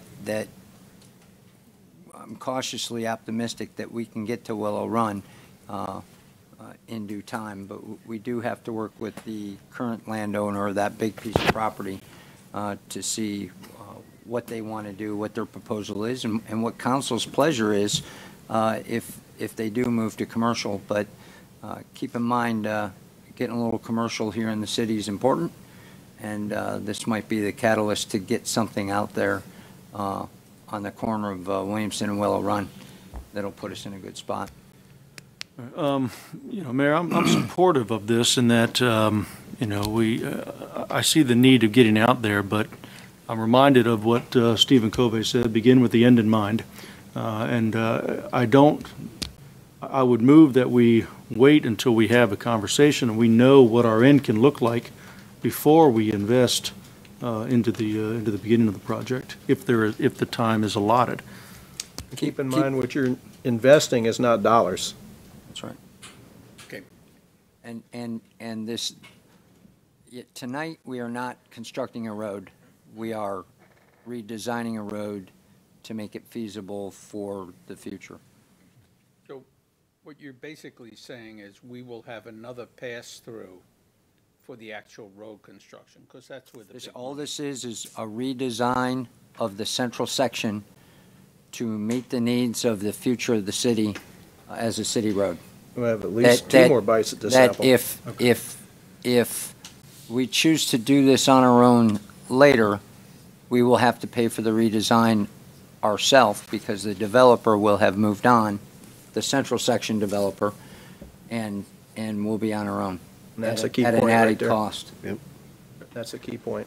We think it would be an added cost, $87,000 worth of Gee, incentives why didn't you tell now us that versus earlier, Wayne? $120,000 or more later.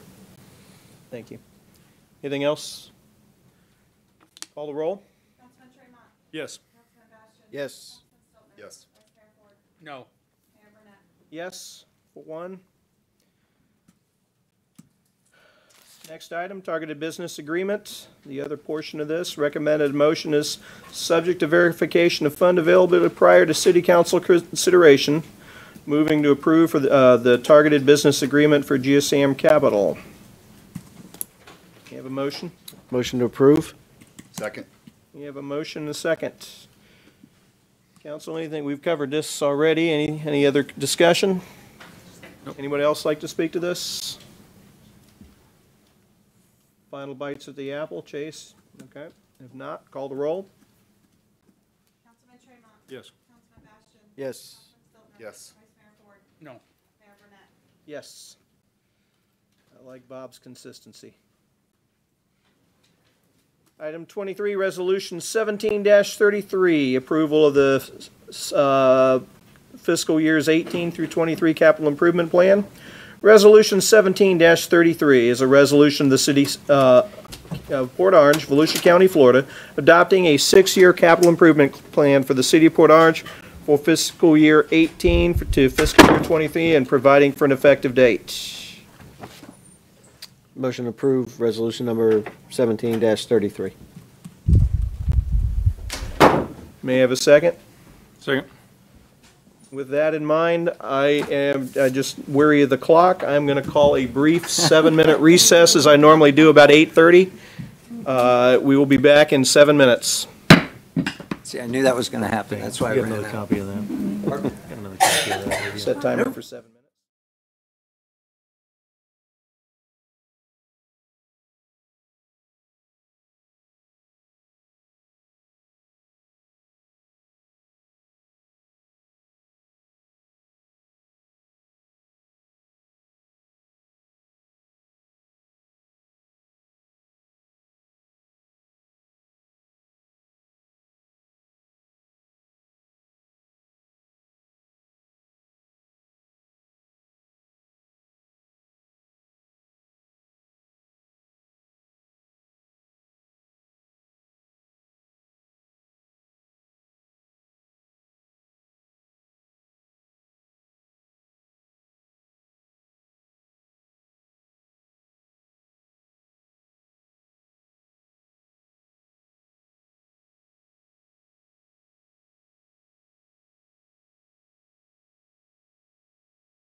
Resolution 1733, the CIP.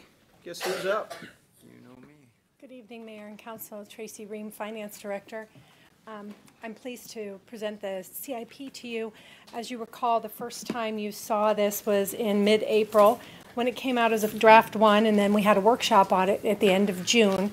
At this meeting, we're going to be asking you to adopt the CIP in concept, and then you will see the funded portions, the funded projects come back to you on the capital budgets on September 5th and the 19th, along with the other budgets. So we'll be going over, I'm going to try to keep this at a quick pace, but please feel free to interrupt at any time if you have questions. So here we are on August 15th, as I've already brought up. Council capital project considerations are for, as a part of our comprehensive plan. It depends upon funding availability. And we also talk about things such as current operations, as well as, so when these capital projects are done, the sheets highlight for you not only the cost to build it, but also the cost to maintain it into the future. They basically fall into three large categories: repair and rehabilitation, fleet and equipment replacement, as well as growth and concurrency concerns. And those are some examples of each one of those types of projects on your screen. In the CIP that you've been provided, that would be the document along this line, a rather lengthy document. We have an overview. We have each fund that you're looking at given a revenue and expense projection for it. There's some example project pages, and then we're going to go over the department request by funding sections. Don't be alarmed by the number of pages. We're certainly not going to go over 223 of them this evening. No, we're not. No, we're not. So again, here is the project that you're used to seeing. I call your attention to the impact in the future, the justification, and the funding sources. There's many, many funding sources, as you're aware, some of which are funded, some of which are contingent, and some requests at this point are unfunded. Basically, it breaks down, here's what you're looking at now and how it's moved since the last time we looked at it. This program coming before you has about a 59% identified as funding. That would be right up here. This 9.9 comprises 59% of the total 16.8. Last year that was at 68%. So we're doing a little less with identified funding, a little bit more in the contingent funding, which is often grants or other funding that is not going to be immediate city funding. That's up to 22%. It was 13% last year, and the unfunded requirements hover about at the 18 or 19%. Those percents pretty much stand for the 18 to 23 as well. Here's an overview of the funded projects, and of course we're looking at fiscal year 18. The lion's share of the projects, as you see, are in the lease and replacement fund, the 505 fund. You see them in the general fund and other funds being paid for back with transfers into the 505 fund. You also see some significant projects in the water sewer, those three funds in the middle here, the 401, 403, 405. Those are all the water sewer funds, as well as the 317, well, not the 317 fund, as well as the stormwater fund here, the 797,000 in the stormwater fund. Compared to last year at this time, so here's where we were adopted last year. This is what we're looking at this year. So we're looking at, $1.3 million less. We're seeing some increases, as you're well aware. We've had a workshop on the drainage, so you see that going up from just 109 in fiscal 17, where we had pretty much run out of funding for all of our other projects. Again, we're looking at significantly more in that fund. The water sewer funds have moved around a little in categories. They sum up to $4.5 million. That's just about $500,000 less than at this time last year. And the 317 fund, which is funded out of the general fund, let me see if I can get my cursor there. The 317 fund is only at $682,000 this year, versus we used significant equity last year. So that 682 is returning to a more historic level for the 317 fund. We're going to take a glance at some of each of the funds and what's currently in them. The Recreation Facilities Fund, and we can turn, of course, to the pages in your CIP and look at the revenue sufficiency of any of these funds if you're interested. At this point, the 106 Fund, which is the fund that is a recreation facilities primarily used for the Y at this point. It has some fund balance that belongs to other recreation facilities, but it's used for the Y right now. We're looking at these 3 projects being funded: the air conditioner, the pool, and the exterior repairs. Gas taxes, as we've been talking about gas taxes, we've got here, I'm not going to read through all of these, but we've got a few feasibility studies as well as some road resurfacing and reconstruction. So the feasibility studies are actually, they're contingently funded as well. That's only our portion. The transportation impact fee, similarly, we have the city share of some feasibility studies, and we have city share of the construction and engineering for $94,000. General capital, $682,000.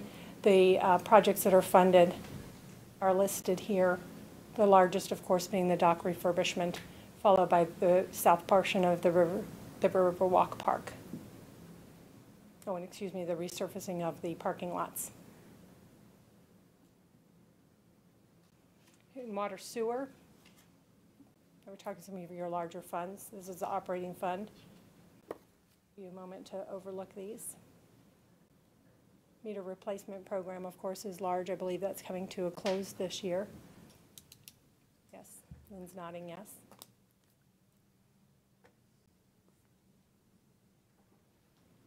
Repair and replacement in the water sewer fund. Of course, this is funded, as noted there, from a transfer from the water and sewer operating fund. So a portion of that gets transferred into this fund and then spent here. So even though you've looked at the operating, this is funded with transfers from that.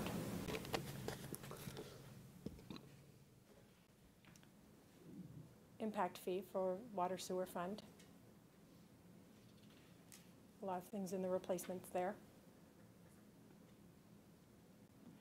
Our drainage fund, which we've spent a significant amount of time on, currently we're looking at the Virginia Avenue and Monroe Street drainage basin. That's the first phase. That's been split into 2 phases. The Yorktown Boulevard sidewalk drainage improvements and a master plan. The golf course fund, there originally had been 3 projects in there. We've narrowed it down to only request funding for the 1 project, leaving a canopy and a lightning shelter, deferring that to future years. And here's the lease and replacement fund, a large fund. You've seen this. This is detailed out in your book, several pages of what's been requested based upon the age and the condition of the existing equipment.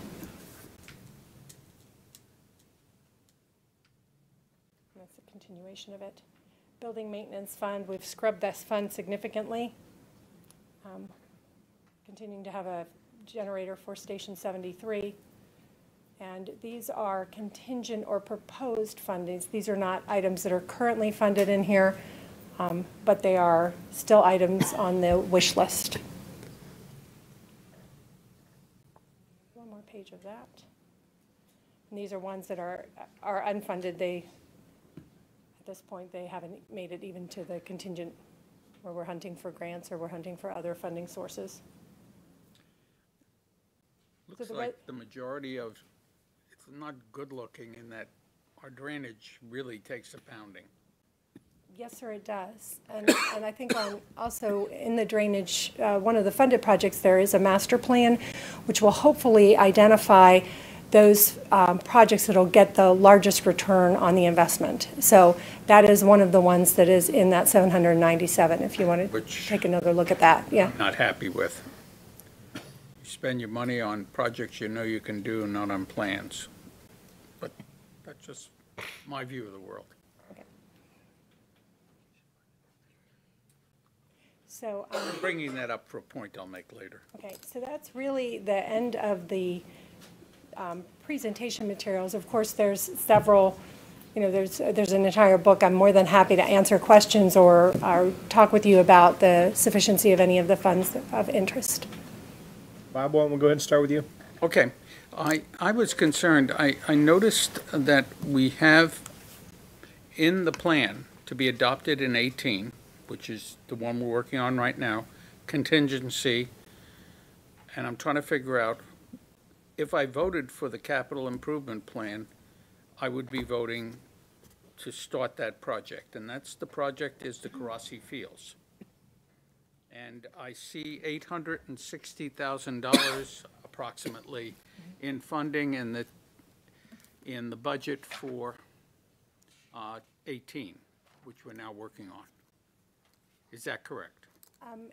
I would characterize it as, if you were to adopt this plan, you would next see it as the capital budget that will come back to you on the 5th and the 19th. Only funded items will be in that plan.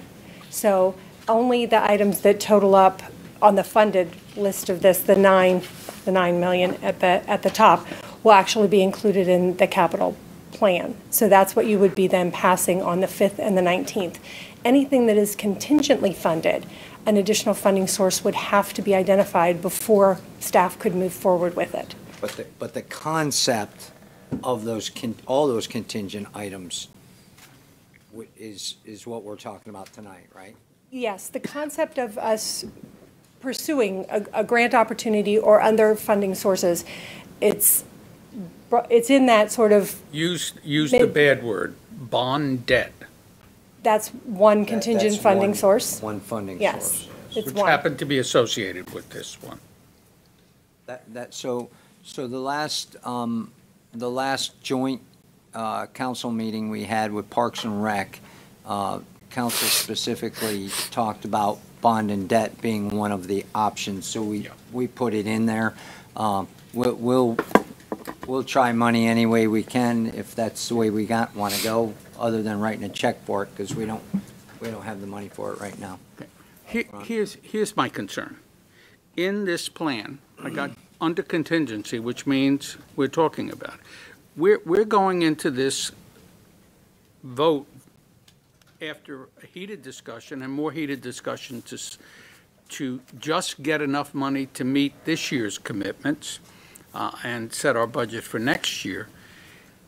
And we're talking about 18 and 19 and 20 establishing community centers, Karasi Fields, et cetera,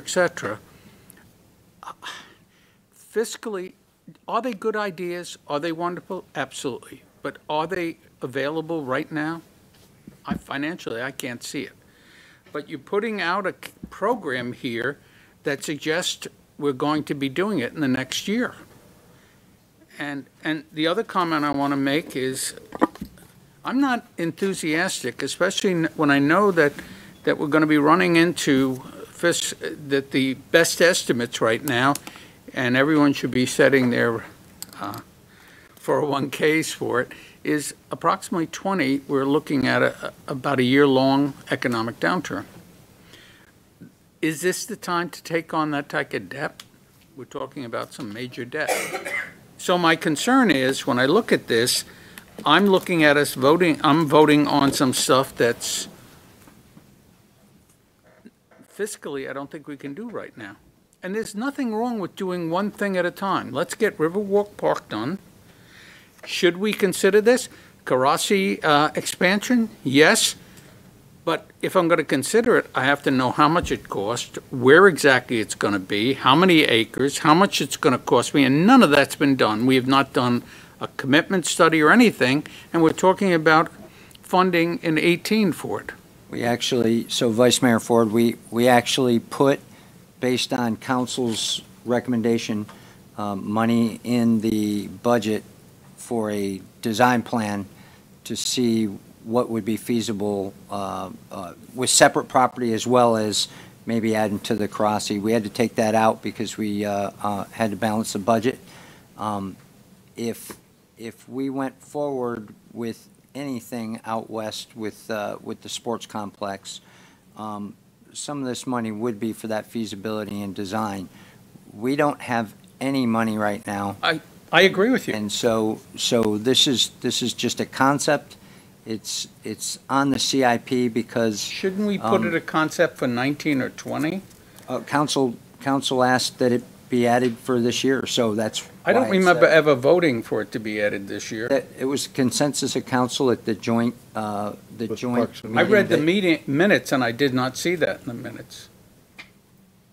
But maybe the Okay, minutes didn't do Council it. can chime in now, but that's the guidance that my notes are, and that's what I went with. Okay. I just don't want us to get ahead of ourselves. We've already got ahead of ourselves this year with our finances. You know, this city can do great things, and it will. But one thing at a time. We can't do it all at once. And I would like to see the Karasi property someday developed into a major sport complex. But I don't want to do it in haste, and I don't want to do it until we have the amount of money we need to do it correctly. And we're talking about the following year, working on the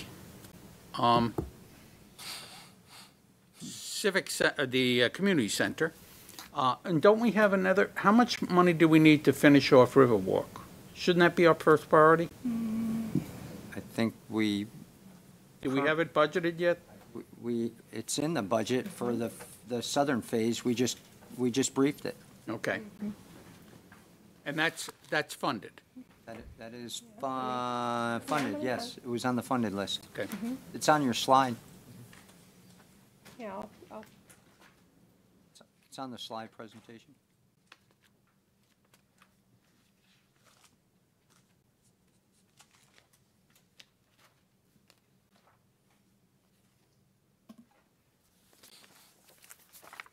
There you go. On page 79, it's $100,000 currently funded for the South Phase engineering and planning. That's not construction at this point, it's engineering and The planning. 100,000 isn't going to touch it. It's not for the construction, it's only the engineering and So planning. what are we going to construct it? We're going to move ahead the other projects. I want to finish Riverwalk. Don't you think you have to? So Vice Mayor Ford, we've had conversations about the moves of the developer at Riverwalk and the property south of there. We're in the discussions there, which may cause a redesign of that area. We are moving forward as aggressively as we can on Riverwalk, and it's going. For the benefit of the rest of council, the Riverwalk program details found on page 79 of the CIP, and the West Side Sports Complex details found on page 196. Currently, Riverwalk has $100,000 funded in fiscal 18 for engineering and planning, and $1.5 million as unfunded for construction in fiscal 19. Okay, so at $1.5 this million time. is our estimate that's unfunded. At this time, but it's not yet, we have not identified a funding source at this time. Unfunded. So that's looking for fiscal 19. And for the West Side Sports Complex, in 18, we have $60,000 for engineering and planning, detailed out as a needs assessment master plan, and then $800,000 for land acquisition, but neither of those are currently have an identified funding source at this time. They're contingent upon grants or bonds. So pages 79 and 196. Looks like we're hitting a traffic jam, financial traffic jam. But, you know, I really think get Riverwalk done, then we move on to our next stream, which I believe is Karasi Park. One at a time. I think we one of it kind of in execution. I agree with you that because we need to execute it well. But as far as in planning, this does kind of we did kind of indicate earlier this year we want to look at see what it's going to take to get this done. So if which I haven't seen yet. What I've seen is some very large numbers in the CIP. And not just, I mean, we want to see the overall picture of what we're talking about. Talking about 100 acres, about 800,000 for 100 acres. 8,000. It's listed as about 100 acres, yes, on page 196 at the very end. Project would include 100 acres. 3 baseball fields, 4 to 6 soccer or football fields, lights, support buildings. ponds, roadways, parking lots, et And cetera. that's about 3.7 million, something like Total project costs over a 6-year period are 3.795 million estimate at this point. Again, with no engineering having been accomplished. So engineering. those are, well, those are staff estimates or. Yeah, I they're understand. They're not, you know, What we just, call loose estimates. yes, sir. One hadn't tied them down yet. Okay. Well, they're conceptual at this point. Wow. Okay. Chase? You know, I do recall at the meeting wanting to explore more of the idea, and I think it is certainly a need in the long run. I don't know, I wasn't, I would stand corrected if I knew we were going to do it right away. My understanding was. Well, we didn't exactly say, hey, this is a great idea, we want to move forward 3 years from now. So if staff is giving us an idea of what it's going to take to get it done now, that's what they're doing. You know, I guess my only major concern is and Bob had already mentioned it, and it was going to be my comment, is the amount of unfunded stormwater drainage projects. You know, when I look at the I'm a supporter of our Parks and Rec, but when I see that's just about fully funded and our stormwater drainage projects are very underfunded, that's, I'm looking at the. Keep in mind that we're raising our stormwater rates this year, and we'll start. That's not factored into this. Yes, sir. It is. It is. That's Oh, yeah. actually what's funding those 3 projects that are the Virginia Monroe Phase 1, the Yorktown sidewalk, as well as the master plan are being funded with approximately $800,000 being raised from the $20 proposed increase. And, you know, and Yorktown, we have other flooding, which is actually flooding homes. I know we want to build Yorktown Boulevard, and it's a convenient way to find money to help do it. While I don't have the drainage workshop materials at my fingertips, I recall that there was approximately $4 million of projects that were identified. Yeah. And also there is a rate methodology coming before council, that money that has already been funded, and I understand we're going to be looking for someone to do that, to evaluate, because the way we calculate those rates was, I believe, last done in the early 80s. So we're quite out of step with a current Yeah, so we won't be methodologies. collecting the additional money for about a year? We will collect it because the vast majority goes on the non-ad valorem tax portion of the tax bill. We'll collect the vast majority of it coming in November, December, January. It'll follow the ad valorem collections. So we'll have it early on. And that will come to, it's $20 times 25,000? Off the top of my head, I So think. it's going to be about $500,000? looks No, like.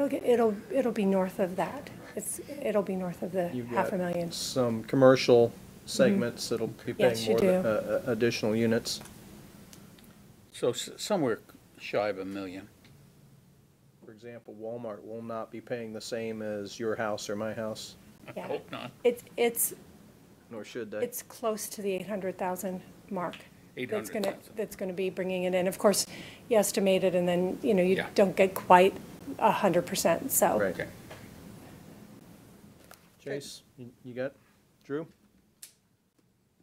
No, the comments that were already brought up were enough for me tonight. We've discussed Karachi, over the past couple of years, and so, and moving forward, it's something we need to try to do. If we're financially able, we need to try to do it, and land acquisition and doing the engineering, you have to do that first to get to where you need to be. So, yeah, let's move forward from where we're at and see where the next couple of years takes us. Scott? The discussion on this expansion of our athletic fields and these facilities has been going on since I got on council. So this is not new to this year. It just happens to be we've added Chase to the mix, fortunately. And so this has been going on for a while. I think we've been looking at this for a long time. I thought the joint meeting that we had with our Parks and Rec Advisory Board members was incredibly beneficial and enlightening, and I felt like there was a very strong consensus. I guess I'd have to go back and look at the minutes per se, but very strong consensus in the room that this is something we need to start moving forward on, because it's going to take some time. It's not going to happen in 1 year or 5 years, and we'd be fortunate if it overall does really happen in 6 years. I mean, There's no way that we're gonna, a year from now, be breaking ground on something. yeah, and Correct. you only And if have we you only- are, you only have to look God back. bless us. And no offense, Lynn, you only have to look back at our water treatment plant. We just added 300 days to that. So these things take a lot of time, and we do got to start moving forward on this stuff. And it's a big project. Maybe we'll get Lynn Stevens to value engineer it for us. But I did feel like there was really strong consensus, and I feel like with what we've seen going on in our city, and we see the growth, and we see the projects that are on the horizons. I think it's a responsible thing for us to start moving forward and looking at these things. And Bob brings up a good point that it would be nice to do one thing at a time, but I think we're capable of doing more than just one thing at a time in this city. We should be, that's for sure. And so we are making good gains with Riverwalk, and we need to continue to push forward on that. The stormwater stuff, I think Chase brings up a good concern. You know, that's a valid concern. There's no question, and we need to make sure that we're exploring the options to get some of those projects funded. The only thing is, and please don't take this the wrong way, but when we talk in terms of stormwater and some of those things, you know, we are fortunate that we're not a city that when we just get the typical unnamed afternoon rain showers that 200 homes go underwater. You know, we have very few that are at risk of that. If we're trying to guard against named storms, there's not enough money we're ever going to be able to spend for that. Let's be realistic. We live in a coastal community with a river that sits right there at the eastern border with an inlet that's not very far away. So I don't know how many zeros you could put behind stuff like that, but we're not going to guard against. We're never going to be able to play defense against stuff like that. You're always going to have some impacts from those types of things. What I'm looking forward to is the projects that will help those areas of our city where when we do get those freak storms that come in and just dump 6 inches of rain in less than 8 hours or whatever, and they've impacted our system. And but I think we've made some improvements with that, and I think we've changed some. We've made great strides. Yeah, and I think we've changed some practices on our end too that will help us guard against those things and respond better to them. And there are some projects that we need to finish up and move forward. So, but I just don't want to leave anybody feeling like every time it rains we have hundreds and hundreds of homes underwater. That's just not the case. So we're a growing city. We got a lot of things. I think we all have to keep in mind that these are about concepts. It's about ideas and getting them on the books so that there's a starting place to start moving forward. And some of those first few steps are going to take some money, and we're going to have to look at all the options that are out there. You know, I share some of Bob's concerns for sure with financially, how are we going to keep pace with demand growth, all the things we've got, some of our aging infrastructure and those types of things. And I think we'll get it done. We've got a good group of folks who are passionate about it, and staff that I think is going to put in the time, and we'll evaluate all of the different options that we'll have at our disposal, and we'll make the right decisions. We'll get it done. Move forward. The other thing is, whenever you build something, you got to, and if you look in here, rightfully, it's quite a big cost to maintain it. So if we do build Riverwalk, that's going to be costly. The southern end, if we get that in, and I hope we do, because we ought to finish that before we go to anything else. I mean, that should have I priority. think that's where we're having some of our challenges in the general fund portion of the budget. And if out of Karasi, it's to put 100 acres and to develop it into parklands, going to be not only expensive, the development, but the maintenance. Let's take a look at Karasi right now. What we have is a multi-use facility that we can only use for a single use at a time because we've got 4 baseball fields, a soccer, and a football field. You can't have a football game and a soccer game at the same time because there's just not enough parking. And those, I mean, all that predated us, and I'm sure there are reasons and concessions and this. 10 years, that's a perfect example of this council saying, man, I wish 10 years ago we'd done X differently. One thing I don't want to do is, with the CIP, this is a look forward several years into the future.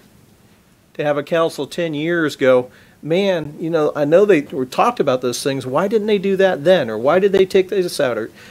And there are always reasons we may or may not know about, but that's one of those things. Karasi with the parking, I go, wow, if they'd only, or if they should have. I don't want 10 years from now a council having had that can kicked down to the road from us. So if we're looking at a master plan of our wants and needs for the next 6 years from a capital standpoint, that's it. And it's a moving target. It always has been. It is. You know, we talk about having a pro forma budget and for general fund type things, you know, we're looking 3 years. As hard as that is, this is difficult. We're looking 6 years out. Yeah. And I do want to, Mayor, if I can, I want to echo what Bob just said, because I think that's really important. And it's probably one of the biggest lessons I've learned since being on the council is you've got to put as much or more thought into the maintenance and the upkeep of these facilities and these things, because like Mayor Green used to say, this really is not always where our cost is. And I think as a city, that's another area, and I don't mean to try to get off topic, but I think that's another area where we need to continue to explore ways to do that more effectively and, you know, and really make every dollar count. You know, we've tried some different things with different parts of our city, whether we brought in private sector and we bid things out or we kept things in-house, and that still is a back and forth thing for me to watch. I see some Scott, things many times you talk about making sure our standards stay high, and you can't always do that on the cheap. You try to be efficient, but you can't do that on the cheap. But when you're talking about what we want and then we got to go maintain it, that part needs talked about more. Let me bring up one additional topic about Karasi. And I know everyone's pushing. Is it fair to have most? Now, we do have some fields located at down on Spruce Creek Road, but what we're basically doing is the east side of the city is not going to have. It's going to be hard for the kids on the east side. It's quite a trip out to Karasi now. I mean, leaving my house, it's interesting how the city has grown and the traffic has made it worse. But do we want all our eggs in one basket? And I think that decision has been clearly the rec board likes that idea. And I think it has to do. You know, we've discussed that, and I think it has to do with a couple of different things. But we feel like in the maintenance and the upkeeps of these things, if you can get them more in one area, logistically, it's going to save you money from having multiple places around the city. What are we saying to the residents on the east side? Well, I'm getting to that. First of all, when we look at the east side, where? There's nowhere on the east side. East side, I'm talking the railroad tracks to the river. Where? No, I'm not talking about a broad area. There's not a piece of property bigger than 1/2 acres to be had anywhere on the east side of our city. So to be able to go to the east side of the city and acquire and find 100 acres. Cobbling all those parcels together at what cost? Yeah, it's just not. It doesn't exist. I don't know that it exists. There are anywhere 20-acre east plots of here and there, Morris. but you're right. There's no big plots. So I think I think the future councils are going to curse us for not distributing some more recreational amenities around the community. I'm not just talking about along the river, but you know, along in other areas, particularly your old district, District 2, and other areas. I see that a lot now in South Florida, where they're going back and looking at, and they're under such pressure to build neighborhood parks now and to provide basketball for the kids and other type of things, outdoor, the like. So, you know, and I'm sorry we got it. I'm feeling a little.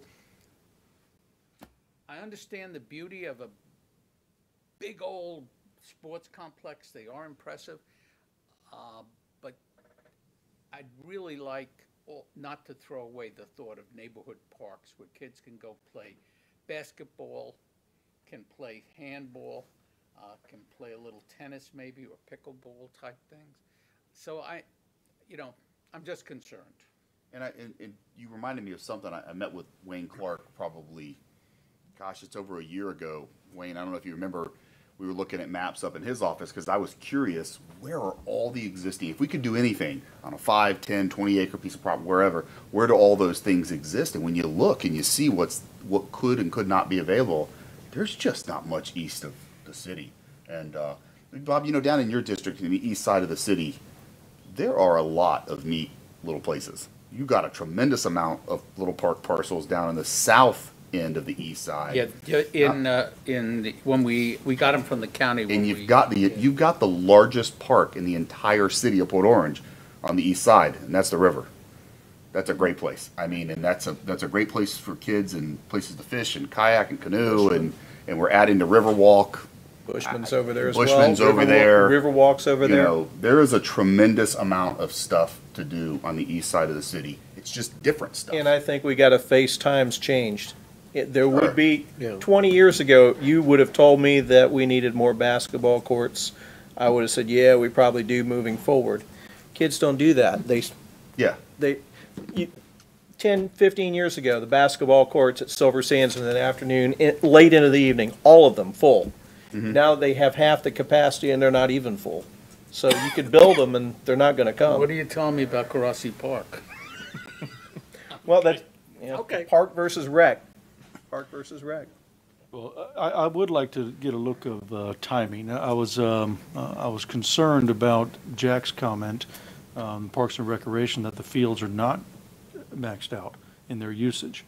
I don't. I'm still on board. I love the idea of the expansion of Karachi. That's ideally the thing to do. We're only going to benefit a lot from that. And I think our economy, local economy, is going to benefit the ability to use that and have tournaments and whatnot. And I think we can do a lot better job than what Ormond did with theirs. With that said, though, I think again timing has a lot to do with it. Is that a need right now, or is it a big want? Again, I'm always going to ask that question when we go to expenditures like these. Personally, I have no problem with leaving it where it is because, first of all, we're not going to be doing any bonding without this coming back to us anyway. And second of all, we're not going to do any bonding without a refined plan. And that we're just sitting here having a conversation about tonight. We're still a long way away from that. Mayor, another item that's been discussed favorably in discussion before is if the ECHO funding went away, that we might bond a future of something and just keep that bond amount going where we're not such a contributing city and we get a buck for contributing a buck instead of the ECHO fund where we're kind of a contributing city right now. So if you go back and look at the minutes and I forward them to you, we had that discussion. Yeah. That's why it's in here. It's a concept. It's a concept.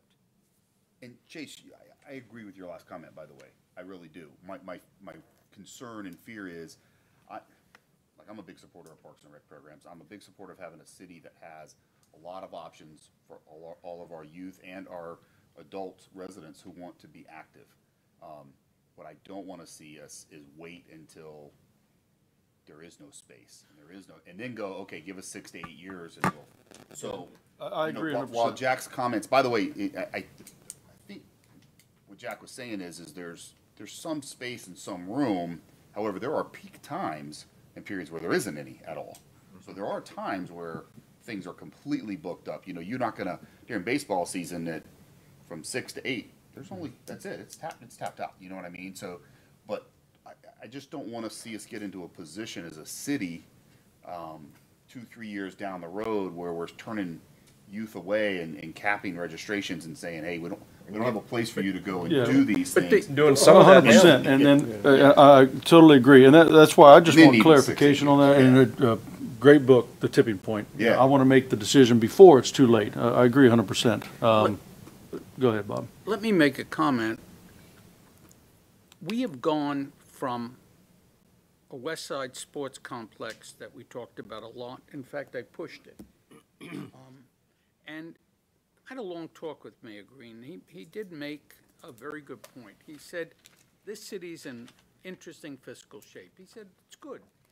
But to build a sports complex, we can afford a sports complex. We can't afford the land. If we buy the land, we can't afford to fix the land into a sports complex. However, if we have the land, we can afford it. And he was right. And we have the land. We have how many thousand acres out there? What suddenly gave us to abandon what the original plan was to build on our own land on Tomoka Farms Road, which is what? A rock throw away from where Karasi is. We own that land free and clear. Like all land out there, it is, some of it's swampy, some of it is not. But that we decided we didn't want to build out there was because I don't know where that went away, but it suddenly disappeared, and I don't know why. So just to rehash the joint meeting, we talked about all this, and we said that we would investigate all that. I believe it says West Side Sports Complex, right? Does it say It says Karasi? Karasi. It says, the project name is West Side Sports Complex. The location is Wellfield Property / Karachi Park. Slash? Yes, Wellfield sir. slash? Page So- 196. So we have It's not. kind of a one or the other. I just. Or both. But we have 800,000 to buy land. We can talk about this all night. This is a Okay. concept worth investigation. That's all we're asking for. I am not asking for you to vote on how much money we're gonna spend, where, when, and how. Okay, I but- had to take the 50,000 out to do a feasibility study because we couldn't afford it this year. We are not currently, and that's why it's contingent funded. We are not currently in a position to answer any mail on this tonight, other than it's a concept. I'd like it out there. If something comes up, I would like to be able to attack it. The well field is an option. Karasi land will become an option. And there might be other options out there that we have yet to uncover. We're looking at them all. But the answer can be none of the above, too. But we haven't thrown any money at this problem yet, but this is the same conversation we had in April at that joint meeting. And the same conversation we've had for a couple of years, but it's never gotten to the point where there's actually on paper, in a fiscal year, a suggestion of money being funded. In fact, today I had to call him. I say, what does this mean? Tracy and I talked about what exactly it meant legally.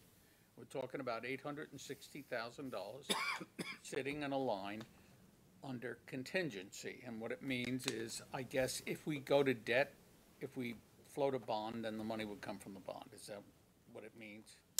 At this point, it doesn't mean anything. If we it's get between money. an unfunded and a funded project. It's sort of, it's in a middle category. Right. And it's. So keep this in mind. 2 years ago, I believe, in a CIP, we funded 2 projects that throughout the year got voted down, and we didn't do them. So even funded projects will come back to you for a final decision. If you don't like them, we don't do them. So. How do I this is send a message concept.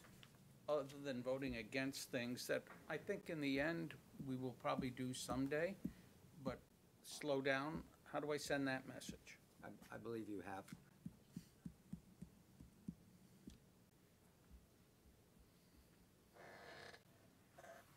Any other discussion, council? Anybody else like to speak to this? There being none, we have a motion and a second on the floor. Call the roll. Councilman Tremont. Yes. Councilman Bastian. Yes. Councilman Stiltner. Yes. Vice Mayor Ford. No. Mayor Burnett. Yes, 4-1. City Attorney? Council members, Mayor, I seek your approval tonight on the engagement of special legal counsel. 2 of the attorneys were reported to you in the agenda item. I mentioned to you when we first engaged Christopher Rowe for our endeavors to increase stormwater fees. Tonight, it just provides you the detailed information for formal approval. In addition to Christopher Rowe, we recently recognized the need to update our ordinances as that pertains to communication towers. This is a highly specialized field, and Gary Resnick is needed to assist us with that work. Lastly, I bring to your attention the one item that is not in your agenda materials, and that is the use of Maggie Schultz. She is an attorney in Tallahassee, and we have relied on her heavily for our golf course needs as it relates to the liquor license. She has made application, and we expect the temporary liquor license this week, with the full license to be following in approximately another week. So we acted on that quickly to make sure we've got our resources in order to go forward with the city making beverages available to its customers out there. So I need your approval on those 3 special legal counsels. May I have a motion? Move to approve the special legal counsel request. Second. We have a motion and a second. Council discussion? There being none, all in favor? Aye. Any opposed? I'd like to talk to you about one more item, Mayor, and that is with regard to the Cypress Greens restaurant.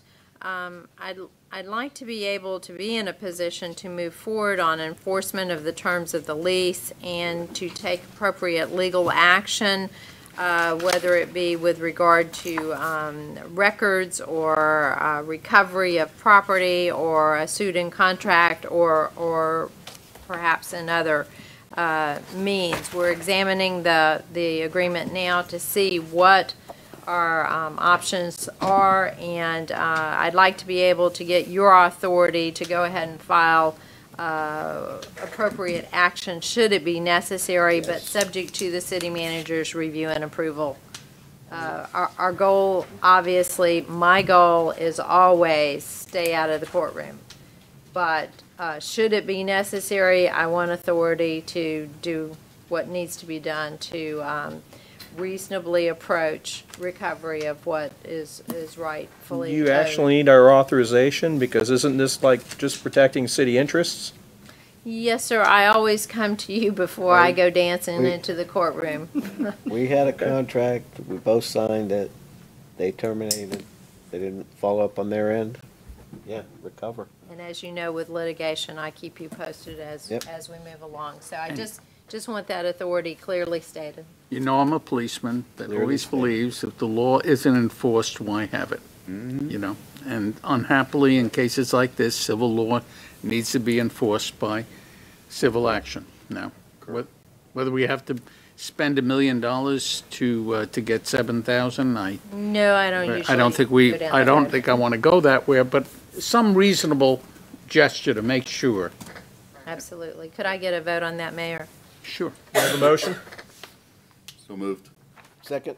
We have a motion, second. Council discussion, any? All in favor? Aye. Any opposed? Nay? 4-1. Thank you. That's all I have this evening. City manager? Yes, Mayor, tonight I have a urgent request that just so happened to fall on the night of a council meeting, so I'll ask your permission instead of begging for forgiveness. Premier Magnesia provides magnesium hydroxide slurry for us. We used more than we thought we would this year. If you recall, we had a problem out at Daytona Beach Shores with some green tub water and whatnot. So we went out there and used a little bit of magnesium hydroxide to clear up the situation out there. We're running out. We now need it for the Williamson Road water tank. I was going to emergency authorize, I think, $50,000 to get some, and then ask you to ratify it on September 5th. But since we're here, I'd like your approval to spend that amount now with change order number 2, and we will bring it to you still for ratification.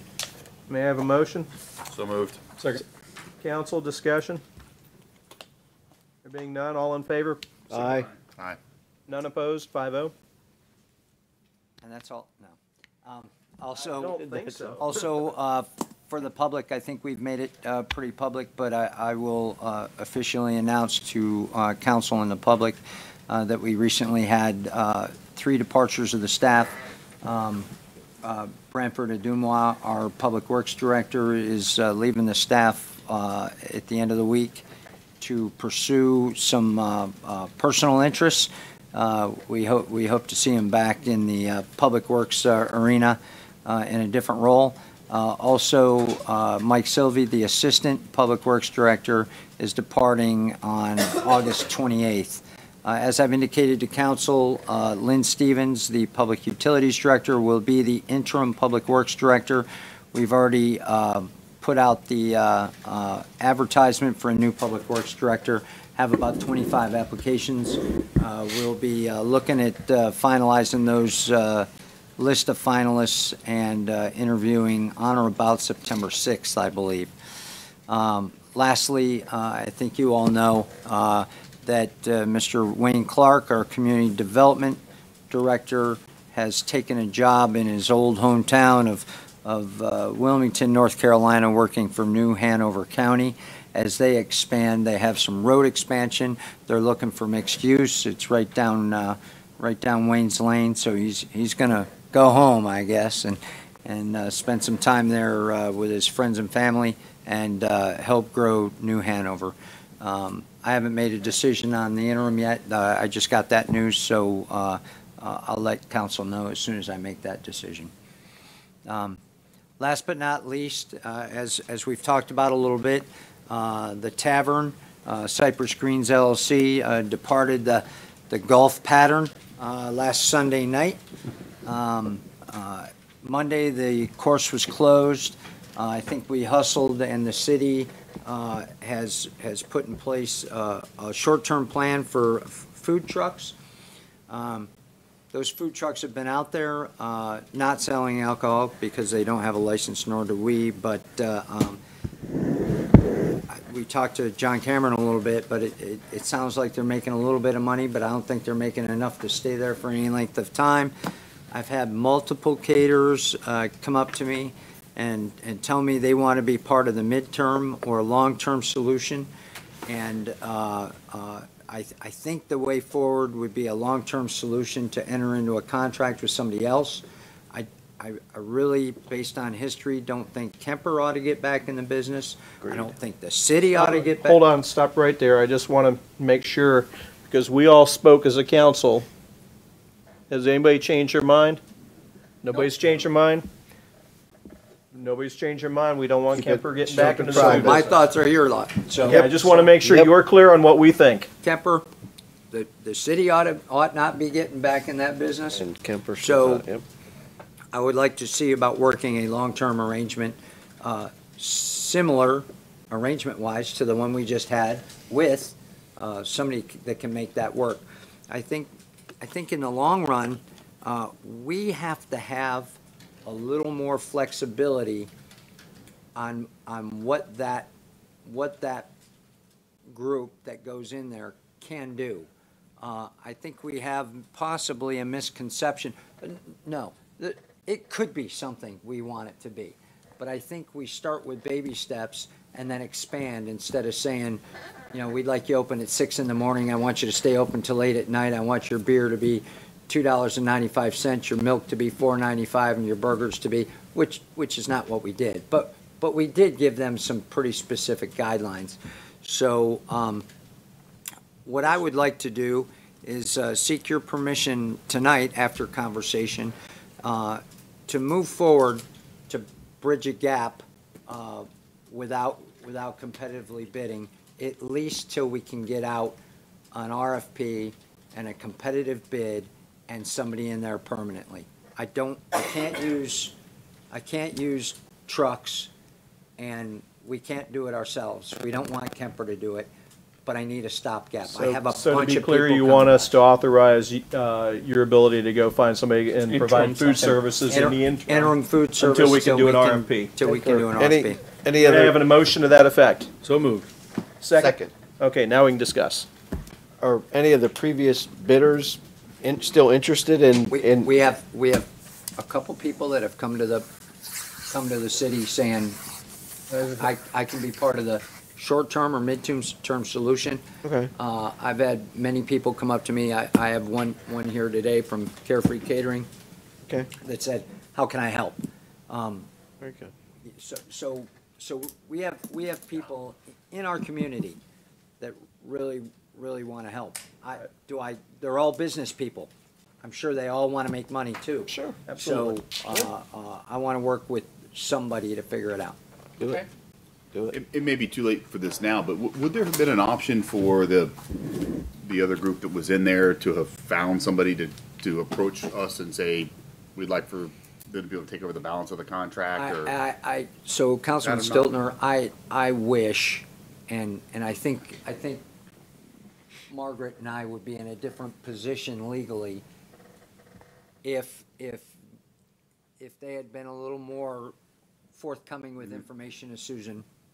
It would And we not be coulda the worked first through time it. a tenant has come forward and to the landlord and say, hey, this isn't working for me, can we talk about things? We could have adjusted a little bit, and that's the one thing that I think we need to do with the next is like, look, we need to communicate. The last thing we want you to do is fail and leave us on a Sunday night at 2:00 in the morning. Keep in mind that on Monday, the course was closed. We could have had a conversation on Monday and gone, what do you need? How can we help? And just to the other comment, my recollection really was the only requirements that we put out there was basically if the golf course is open, we need you to be open. There needs to be, people go out to play golf, they have an expectation that they can get some refreshments and drinks and and that type of a thing. Other than that, I'm pretty open, just so you know. So that's one of them. They do have that expectation until they go out there and nobody buys breakfast. Right. And nobody buys coffee and everybody comes with their Starbucks and they walk right past the tavern and the guy's sitting there with 3 waitresses or waiters and a chef and nobody's eating breakfast. Yeah. Now, we've all eaten a good breakfast and maybe the breakfast is what gets people in there and all of a sudden people are coming. So we have to have that conversation with whoever moves in, and I'm willing to do it, and maybe it's baby steps. And what I was going to add to that was that I feel like this council is incredibly approachable, and that when Absolutely. they stood there, we offered that approachability to say, Absolutely. come back and see us and let us know what's going on and how you're doing, and we I don't want to get. I think we even specifically said, look, Absolutely. we don't want to get in your business, but I haven't heard anybody say anything but, no, they say they're doing fine. And Kemper was their neighbor, and, Yeah. and until I heard one thing, like, hey, things might not be going so well. Next thing you know, they're out the door. I had somebody this week say that the last time an event like this happened, the Baltimore Colts ended up in Indianapolis. Right. Well, and then No warning. I have had a Overnight. couple of folks mention to me they had no idea that there was even a place to go out there and get food or have a restaurant. They think it's just uniquely tied to if you're the only people that can go in there or if you're playing golf. And what a missed opportunity that I think they made. I don't know how you change that. A certain amount of that's going to be up to them and their entrepreneurial spirit. Yeah. With all the advertising, that's always going to be it. I mean, So you're a golfer. So it's in our best interest as a city to promote our tenant out there. Absolutely.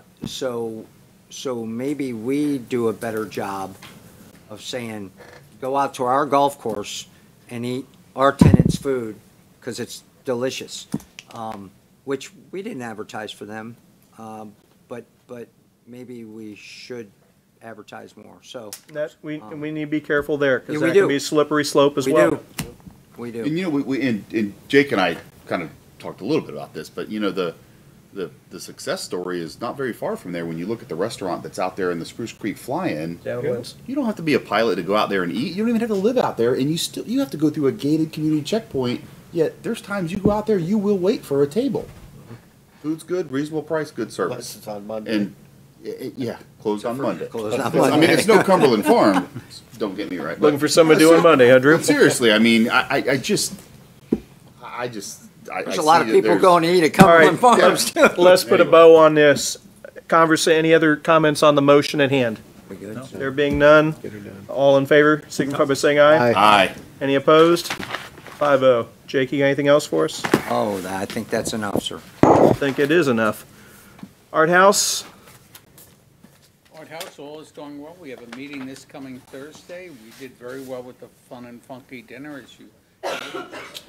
Last week, I went to the summer camp. They have an art show of their art. It's quite impressive, quite impressive. Don putting me on this committee got me in all sorts of trouble because my wife loves Art House, and the good Lord knows what's additionally going to be placed on my plate, but seems to be doing well. Jake, do you need anything from Art House? Any type of art that we can provide? Anything, any ideas you have? Yes, Susan just left, but we had originally asked them for some artwork for Port Orange 150, an art wall. They said they didn't have the capacity, but if they Well, can they're developing capacity. re-engage, we really would like to see them contribute.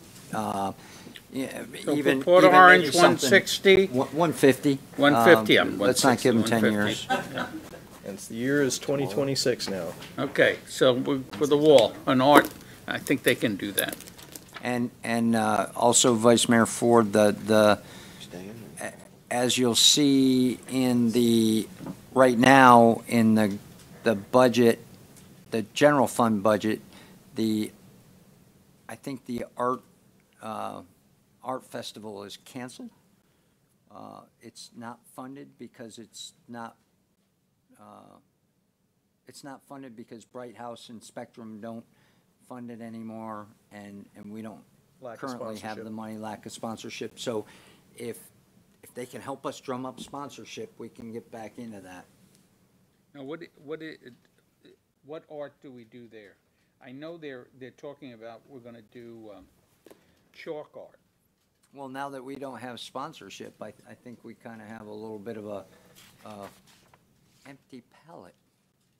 Okay, I will talk to them about ideas of sponsorship and what we could do there. Sure. They're going to do the chalk art already. And That's the Family Days competition. Family Days weekend. Not the art show. The art show. The art show was and that's at Christmas? was a judged art event. Now, That's the one along with the Jazz Fest. Yeah, Right. Art and Jazz Fest. Yep. Port Orange South Daytona Chamber this Thursday evening is a networking after hours, and it's going to be hosted at the Adams Cameron office at 1100 Dunlawton Avenue this Thursday from 5 to 7. If anybody who's left in town can make it, I'd appreciate it if you could pop in. We'll be there. And lastly, Roundtable of Elected Officials was scheduled to meet yesterday. I got a call last week that there was not going to be enough people in attendance to have it, so they canceled the meeting. The next meeting is in October, so they're skipping the September meeting as well. I guess that gives everybody 2 months, should be plenty of time to get everybody back in town so that we can meet again. And with that, any other business come before us this evening? If not, good night.